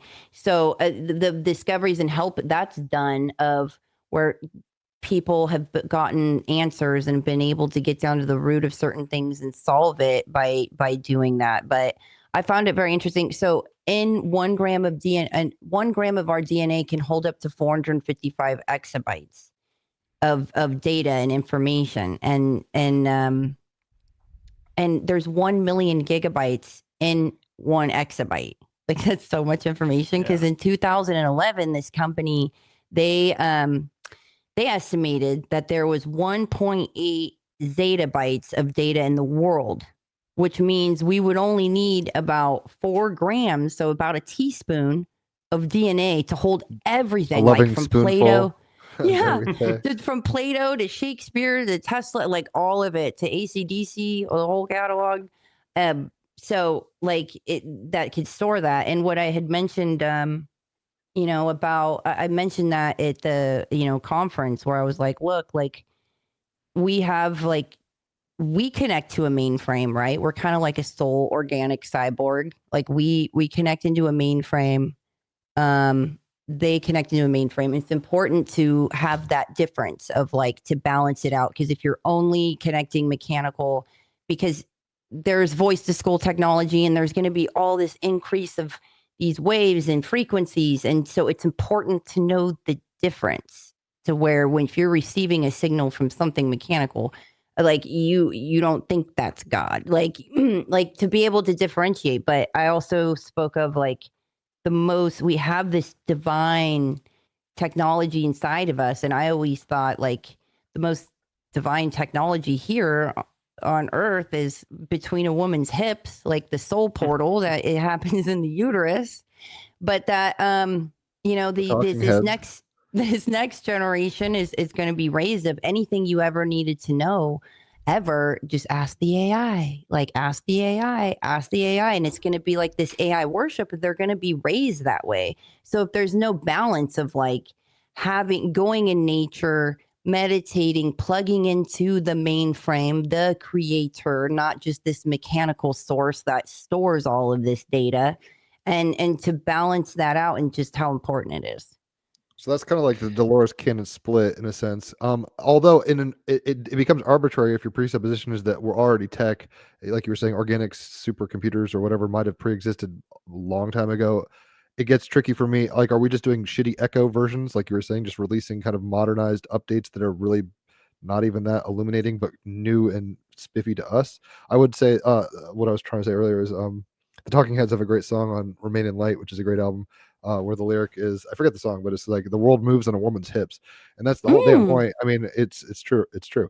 But what do you guys think of, I mean, on the one hand, this, like what you're saying, at some point it's going to be like, oh, look, in the palm of my hand, I've got the fucking Library of Alexandria. That's kind of what right now is happening with language models, where people are becoming intimate with this Jiminy Cricket digital Jiminy Cricket or whatever, and they're trying to interface at least at some level, because I don't even fuck with AI much, and I'm not against it, but it's kind of because I'm not a Luddite, but it's some level of like apprehension where I'm kind of what you're alluding to, where it's like I don't want to forego some quote spiritual human experience for ease. Basically, technology is great, but then it becomes like Wall-E or something, where it's like, whoa, these guys don't even fucking walk, and they've got great. If you guys have seen Wall-E, you know what I mean. Damn it, I just lost my train of thought. I guess where do you differentiate like the line, I guess, if we're divine technology already, where we're looking into the hollow fractal nature of reality and saying it's also simulational, or however you want to look at this. It already seems to be a substrate of tech. Okay. Like, oh my gosh, okay, look at all this, the terabytes in our blood. Okay, I hope I ahead. explain what it's in the thought that what I want to say that's in my head. Like, so there is this one video where they were talking about how they were playing a video game, and that the video game plugged in the NPCs to be ran by an AI. And one of the NPCs walk up to the guy and he starts saying his name, and he's like, help me, like I need to get back home.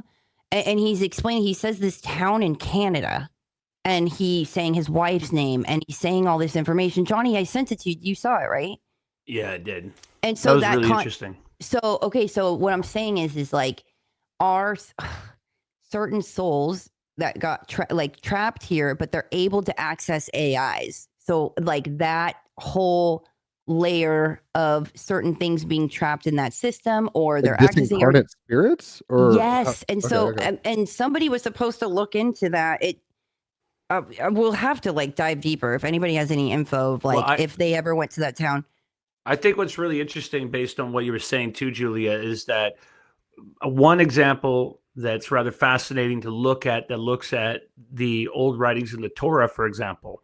We talk about something called the Guf, G-U-F. And if you guys look this up, you can geek out on it. It's a place where it's sort of a purgatory, but an artificial one for souls, like a carbon copy. Because even when we look at thought, when you were talking about how much storage we can put into DNA, how do you quantify a thought? You have more thoughts in a day than you could possibly store, just like everywhere. You can't even predict your next thought. Your brain is a receiver, like Tesla says. So in this idea, you might say that, what if these versions in the future of us that is going to cause all kinds of ethicalities and all kinds of questions as we move towards this post-transhumanist / technocratic society, where we're evolving at a rapid rate, where when you die and we go do a download, let's say, and we go to do a download of your memories, what we can get from you. And we've learned a lot about memories in science. I mean, we used to think that they're in the neurotransmitters, but they work differently, like in pattern recognition and everything. But let's say that they go download a version of a Julia or a Raphael or a Jim. How much of your memories would you like your loved ones to be able to see? How much of your life would you like them to access? Would you have any privacy concerns? I'd like the listeners and viewers at home to think about that as well. In the future, we got to ask these sort of questions, because we're bridging into a new frontier that's going to be absolutely incredible. You're going to move away from that Model T Ford edition of Neuralink that's, again, right now accessing like 5,000 synapses when you have hundreds of trillions of them. And right now we can bring back mobility to someone who might be paralyzed. But think about this. You give off a unique sort of biorhythm. We can look at your brain with these EEG scans. That's going to be like your IP address on a quantum network. You give off 100 watts of energy as well. You could take a device in the future, a very small one, snort it up your nose. That's Charlie Sheen's kind of technology, you see. Winning. But you could take that piece of technology going in there, and it's an augmented receiver and optical display. You're going to have ways of interacting with, like, let's say, interactive holograms, or even taking your consciousness into a hologram that's based on photonic science and denser subatomic particles. And I won't get into the obscurities of it all, like the how it works with, vibration and sound waves and that, to take that and manipulate that. But you'd have this transpositioning of consciousness. And I believe that in the future, as we get into that, we're going to have to look at this idea of an NPC like reality, just as Julia was making reference to this game incident where grandma passes away, you lose, this loved one or something, but you have this two version system. You have a legacy system, which is your social media fingerprint that you've had, where everything you've posted, thought about, interacted with, just like ChatGPT does, it can write just like you. It can use this exact, your exact vocabulary and look at how you describe things, and it can become like you.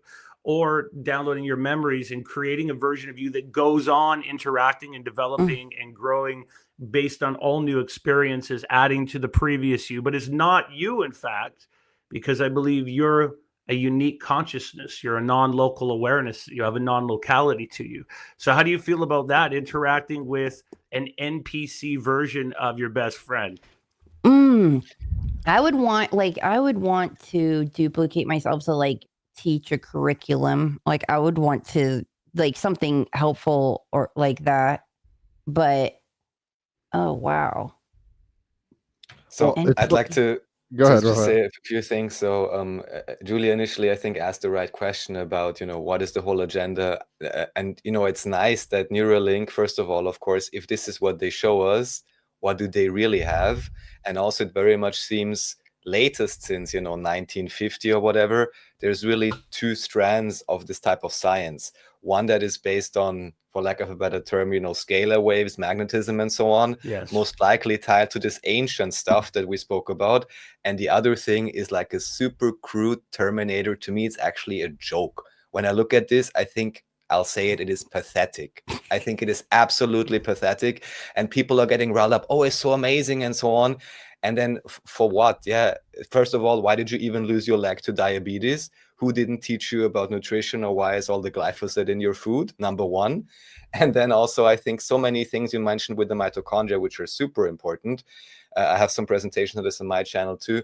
There's so many things we can do with perfectly natural compounds. I'm not saying you're going to live forever, but you're going to be a lot less sick. And many, not going to go into details, of the so-called civilization diseases we suffer from could be solved with, love, light, proper relationships, and certain compounds and foods.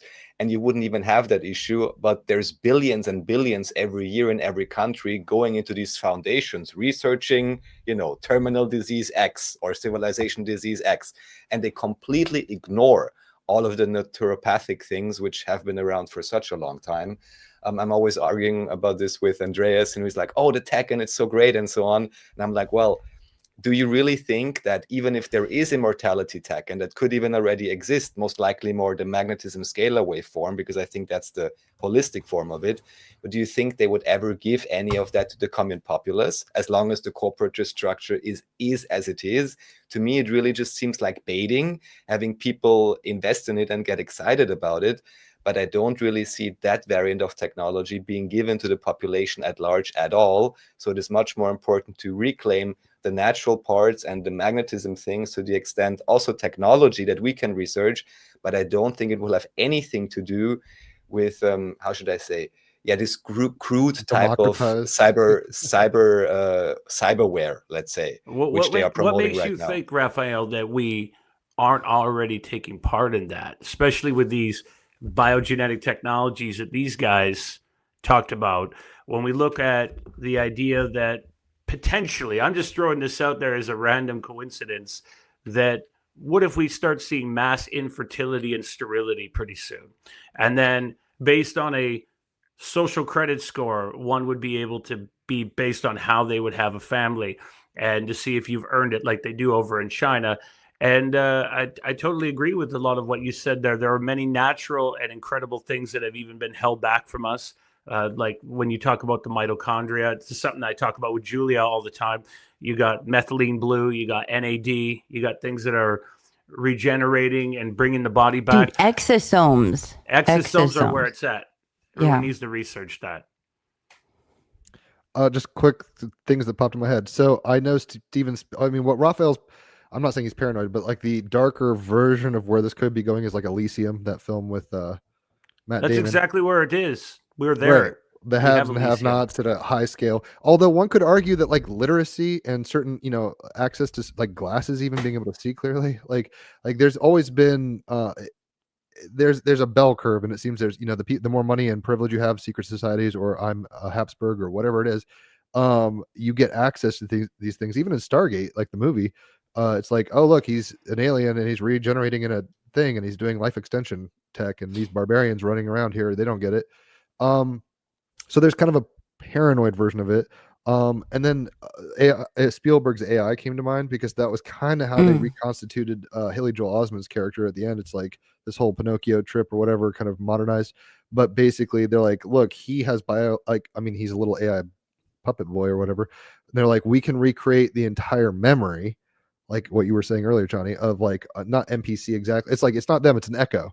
And ironically, I just finished a great trilogy within the Warhammer 40k verse about Fabius Bile, and he's this crazy mad scientist dude that basically does what we're saying, where he's like, I make clones of myself that do their own things, and they're their own entities, so to speak, but they're not the original copy. They're just like okay, really quick, I'm just going to iterations. interject. From what I understand, when you do duplicate and clone, what happens is like a consequence is of that is you lose your creativity, and you lose a type of connection with God. So then so if you're plugging into this hive mind, you're going to need very creative individuals that you can then upload their creativity and information. Like if you want to grow, like if you want to increase your creativity, it's about recruiting many different types of others, because you upload that, which you can then download, and you're all uploading the consciousness field type thing. But that's code, being a so to side speak. effect. And how many people are going to be warned about that, like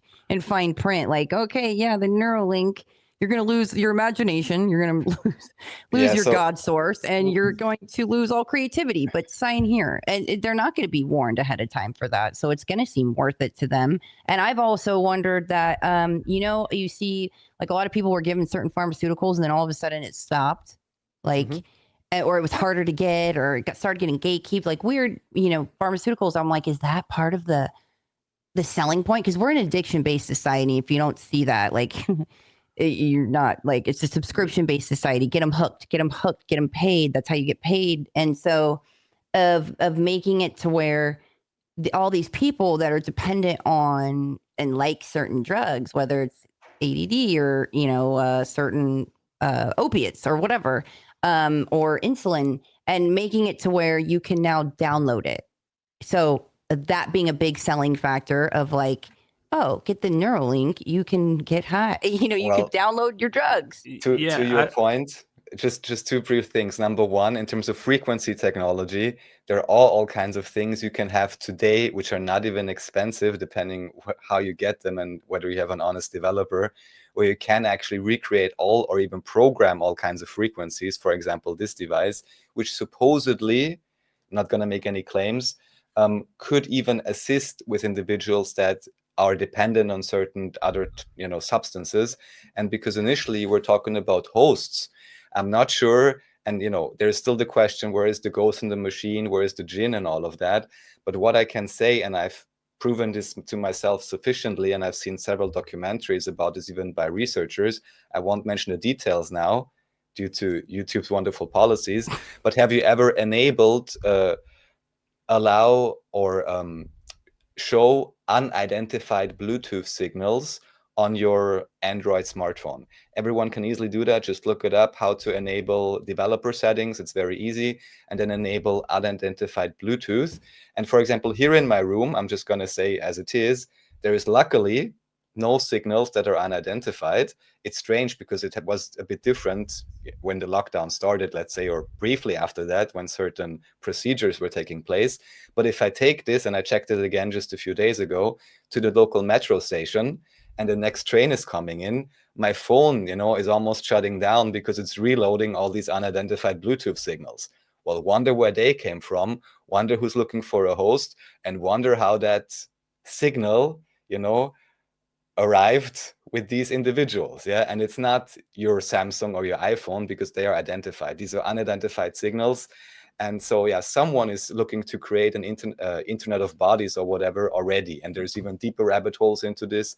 We talked about psi energy, Sabrina Wallace, and different ideas, which I cannot vouch for because I couldn't verify them. But these unidentified Bluetooth signals, they're showing up everywhere, especially apparently with individuals that were very eager to participate in the recent program, let me say. Right. Amplified signals. Absolutely. When we look over at reality, we know that everyone perceives reality differently. It's what is reality except a series of neurological and physiological discharges. And because all of us has such a unique neurophysiology and biodiversity, we get it differently. So we know we're only perceiving a very small, narrow band of light frequency, through our rods and cones in our eyes, up the optic nerve, which is upside down, being decoded through two visual cortices. And it really acts like a brain in itself. It's fascinating how light can come into this dark space. But have you ever heard about the idea that we are working with nanotechnology in the eyeballs of mice? You can look that up, that we are taking it into them, and we've done that for quite some time now, where we injected their eyes so that they could see into the infrared, and now we're working in the ultraviolet. And think about that. What is it? 390 to 750 nanometers. It's like a billionth of a meter. You're perceiving light. Now think about all the ancient intelligences. And this brings me back to what you're talking about, Julia, with what might be coming through, what we're bringing here, who is really coming around here or have been here for a very long time, just outside of our perceptive faculties. And this brings back what you were saying too. I mean, going back to what Jim was talking about, the Elysium reality. I very much believe we have an Elysium aspect, or like the Burns in John Carter of Mars, that are overseeing the progress of our planet and disseminating instructions on what we can get. And there's so many different groups that have been here influencing us. You might say that a lot of instructions that come here might come from about 11 light years away, that it comes down and it gets brought out to us. So it's a very interesting aspect when we start to question reality. Now, if we have nanotechnology like that, think about this. We've heard that they've had classified technologies and experiments with soldiers that they could inject their lungs with these, again, silicon hexagonal structures that are 1 atom thick, and they could bring the lungs into a place where they could breathe underwater without breathing for over an hour. Now, I've heard such a case where certain folks in these elite positions have been given eye drops and different military applications, so they don't need to take an injection into the eyeball. These eye drops would be absorbed so that they would have this same functionality. And it's pretty wild, that world we're tapping into. And finally, I want to say on that note, based on what all of you were talking about, if we go back to 47 and think about what Philip Colonel Corso was saying, okay, like Colonel Philip Corso, he was saying that in his book, The Day After Roswell, that after 47, that's when we start to see the ideas of where we get transistors, we get Velcro, we get LEDs, we get nitinol, which is nickel and titanium metal, memory metal, which we use in dental and military applications. We went from this Model T Ford society to where we are overnight. If you look at beyond that, before that, people were still getting sick from an early age, still having a horse and carriage. We moved forward very quickly. And I'm reminded of the 15th century Ming Dynasty explorer, Zheng He, who went around these treasure ships of China. Have you guys ever heard of that? The treasure ships of China? Were those like the things that were huge as fuck? They were. I feel like cities. Yeah. They were huge as fuck. And they were going around, and they went around and doing different explorations and trading things and agriculture. There's one story that we get that they might even come to Julia's neck of the woods there, Italy, and they might have come up there and even met with the Venetian glassmakers, and they might have exchanged the techniques of mirror making. So I think we've been interacting with all sorts of folks here and beyond, and gaining new knowledge and remembering knowledge. And I think that we're definitely at this incredible crossroads right now, that technocratic one, that the ancients meeting the future. You know, Raphael, a lot of the stuff, like, so Sabrina talks about like you said, you couldn't verify it, but say that Yes. everything she says is accurate and true. It's like, well, what can you do about it? If it's being implemented and scanned and it's like it's accessing you, I just looked for the solutions of like the cleansing is important. You know, the heavy metal cleansing of this being sprayed and snuck in our food, how important now more than ever it is to cleanse. Well, I So, think Yes. that's certainly a thing. There is a lot to say about, magnetism, electromagnetics. Although what I will say, first of all, it's important not to, especially if you're aware of some things, it's especially important not to exclusively hone in on the negative potentiality of whatever, new cell phone technology or whatever, because I've heard several cases recently where people literally, not even going to say the details, but went down a I would say non-preferred road because they solely fixated on that and were like, oh my God, I'm getting irradiated and so on. I'm not even saying that targeted individuals don't exist or something like that. Although I heard an interesting story where someone said there was a program from the FBI, CIA, whatever, in 2005 when this showed up, and they kind of were training a lot of agents or something like that. And it may well be that many people, at least back then, that were being followed were actually being followed, but it was some sort of a training program or something like that. But more to the point of the electromagnetism, number one, don't make yourself crazy psychologically, because stress is still the most important detrimental factor to your system in any case. I think no matter how much, towers are around you or whatever. And aside from that, I think, like you said, it's important to retain the connection with your intuition, although that may also be somewhat of a, artificial quantum super mainframe, but up to this point, it's certainly still superior to whoever else has, which is a, large language model, artificial, whatever. And other than that, the cleansing and the, I would say, maintenance of your own bioresonance, for lack of a better term, and your own frequency, and just giving your body the possibility to actually express that, so you have your own strong field, the less you will be influenced by anything outside. And this can both be, electromagnetic frequency or whatever, but the very same thing equally applies to whatever the media wants to tell you.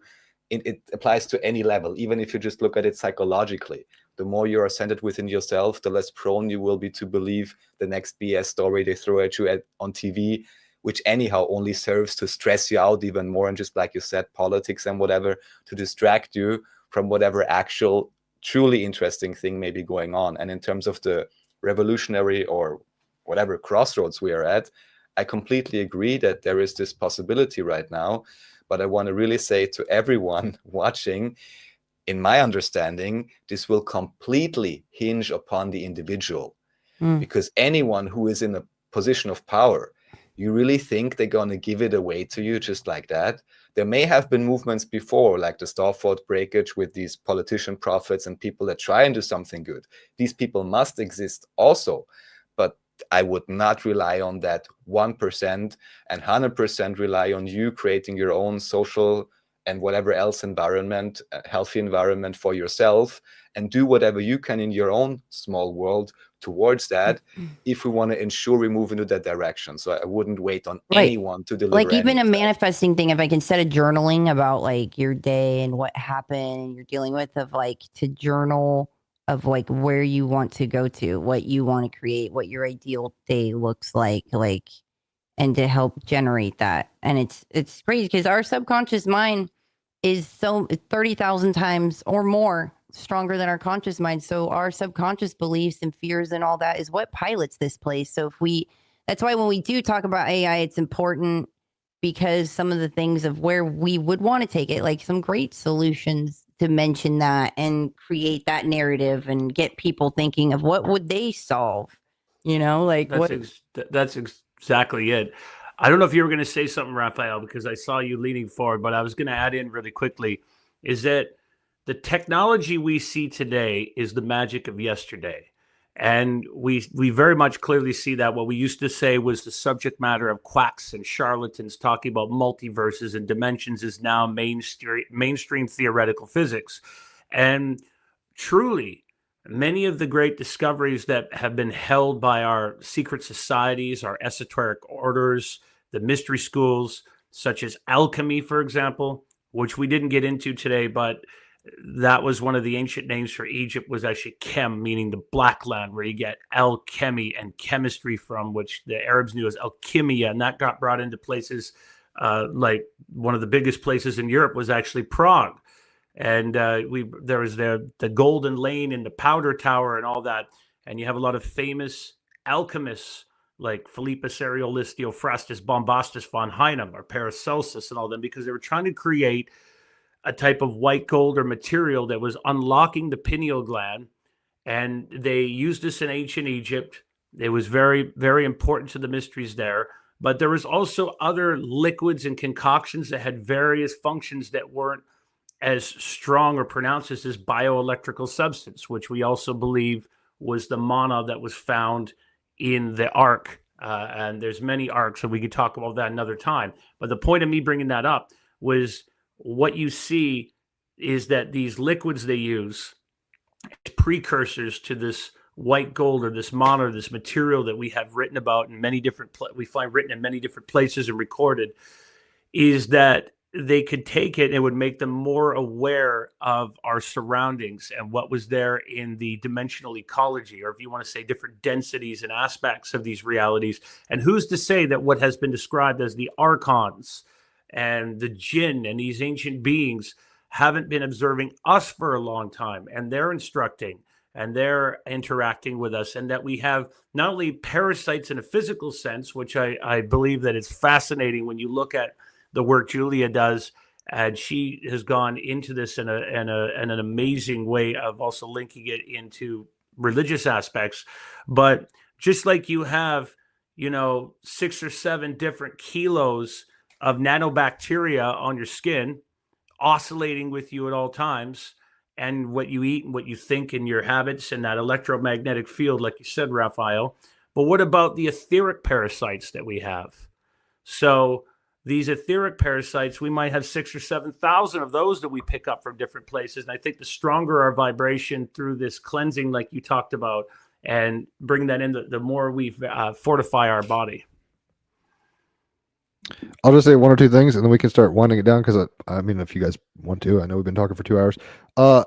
I'm not a material reductionist, but we've obviously been talking through terms, because I don't even know the differentiation ultimately between like, spiritual. It's like, is that just like when we do DMT or dream and stuff? Is that just a different form of technology, and now we're re-emulating it externally in a new quote way? Who knows? But in Arthur C. Clarke's books, which I prefer to the movie, but Stanley Kubrick's 2001 is great. The monolith is this technology that is basically seeded from some who knows where, and the monkeys essentially that can touch it and grok what it's doing upgrade, and they have Da Vinci moments. They become they're altered, their timeline is altered, and the ones that don't stayed animals.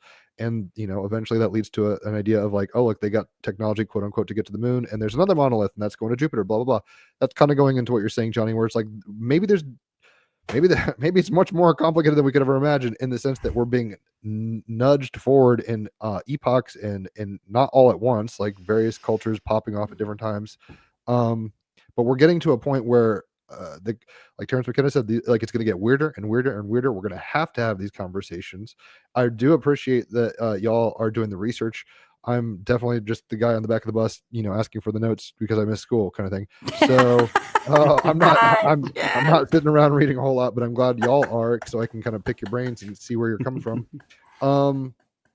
This is Team Rabbit Hole shit all day long. Like, this is what we got to do. Really quick, somebody in the chat said something about like, I thought they were recording everything anyways. Yeah, from what I've gathered in my experiences, like everything we do here and think here, it's all recorded on like some type of crystal or something that can be viewed for eternity. I don't know how that's stored or whatnot, but from what I gather, yeah. So it's like, if anybody thinks they're getting over or under or scamming or hustling, good luck. Like, it's all recorded. There's receipts. Yeah, Julia is absolutely right. You might say that there's a place in Utah, in a very large underground area, we'll just call it the NSA, that's already doing that. And they don't need phones or technology to do that by any means. They could go back using our quantum computing. Even you can go back and essentially know what little Julius Caesar had for his 8-year-old name day, and what he had for breakfast that day, and what he was thinking.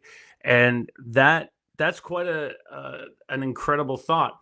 In fact, when you look over at things like the Philadelphia experiment, or you talk to people that have looked at Montauk and all these sort of projects. And there's a lot of interesting stories and testimonials we get from folks that have been involved with that.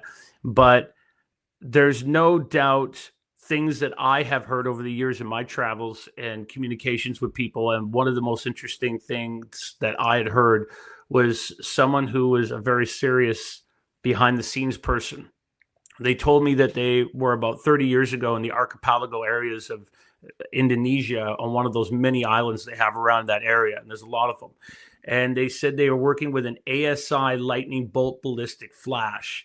And what do you say? They threw 300,000 watts of energy through this thing. And when they did, they were able to go back to another time period and photograph it and see different layers of time based on this almost carbon copy of our reality, that it is always happening in this consistent aspect, always in our reality, that time, that what we think it is really running alongside us. There's a parallel, which is really fascinating to that quantum multiplicity, or even the fact that our DNA is configured through maybe a superpositioning to this here and now. But if we had it all come into us at once, we'd go crazy. We'd go fucking nuts. So we have to have something that keeps us grounded in there. So what you just said reminded me of the last Indiana Jones. I don't really like the Crystal Skull that much, whatever. But the most recent one, which is all right, they were kind of seeing back into Greece and kind of doing the Antithekera device or whatever, that trip. It's not a great movie. The first three are great. Fuck the which one? The Crystal Skull one? No, there was one after that, and I forget what it's called. Oh yeah, I saw it though, and yeah, it was forgettable, except to the degree that they were like, "Oh look, if what you were talking about, Zeus approved smashing like high energy stuff and kind of opening the rift between the hologram layering of time or whatever." It's kind of what I got from what you're saying, and that made me think of that. Anyway, dude, yeah, you got to come back on, Julia. She's come on, keep coming back on. I hope you guys start your podcast soon, because clearly you're gonna have a lot to geek out about. It's coming very quickly. That's what's up. Even though, yeah, well, yeah, keep us posted on that. Like the colostrum oil. Right. No, that means that's bad joke. Sorry. No, it's good. I got it. It was good. Devil's in the details, right? Devil card. So Devil in the details. If there's anything you guys want to talk or plug, obviously the podcast, I'll just say my last piece and then shut the fuck up. Guys, this is Team Rabbit Hole all day long. We're 308 episodes deep. People like this are out there. You have to find them. Find the others. That's what it's about. Do your thing, fly your freak flag, be yourself, ask questions, be curious, stay open. And you will be surprised at what you did not know you did not know. What do you guys got in terms of like a plug? I don't know. It's like, I'll plug it out. I just want to say that everyone out there watching this, we love you. We appreciate you, because you're asking questions and you're looking at the most important mysteries. The most important mystery is not who built the pyramids in Egypt or if Atlantis existed, is who you are, where do you come from? And it shows like this, and people coming together and asking these questions, and it allows us to grow and evolve together. But that's why you got to keep listening to this one and listen to the upcoming show that Julia and I have coming out called the J Code. It's because of the 2 J's in the name, of course. And then we're looking at the code of reality. But I'll throw that over to you, Julia. Do you have anything to add? Oh, I mean, I'm always going to say the same thing, which is going to be cleanse. Like, we need all the help we can get and clarity. And so I'm always going to push that, because I want you to be the best version of yourself. And I want you to remember how powerful you are. So, yeah, that's about it. Perfect. This is what it looks like when a bunch of air signs get together. Cerebral. Yeah. I'm surprised I thought we were going to I thought we were going to be all over the place. Maybe we were, but it was all very connected of where we took it. Yeah, it's our Tesla Wardenclyffe towers. We're just getting air signs. Yeah, absolutely. And Al, thank you very much. I have nothing more to add, which is the greatest compliment I can possibly give. So thank you both very, very much. Thoroughly enjoyable, at the very least for me. I hope for all the viewers and listeners as well. Everyone, enjoy yourselves. Thank you so much. All the relevant links are in the description to the shows, to the support, to everything else you may want to look at. Thank you so much, and catch you all next time. Thank you, Julia, Johnny, and Jim. Thanks, guys. I love you guys. Yeah, thank you, guys. You guys are awesome.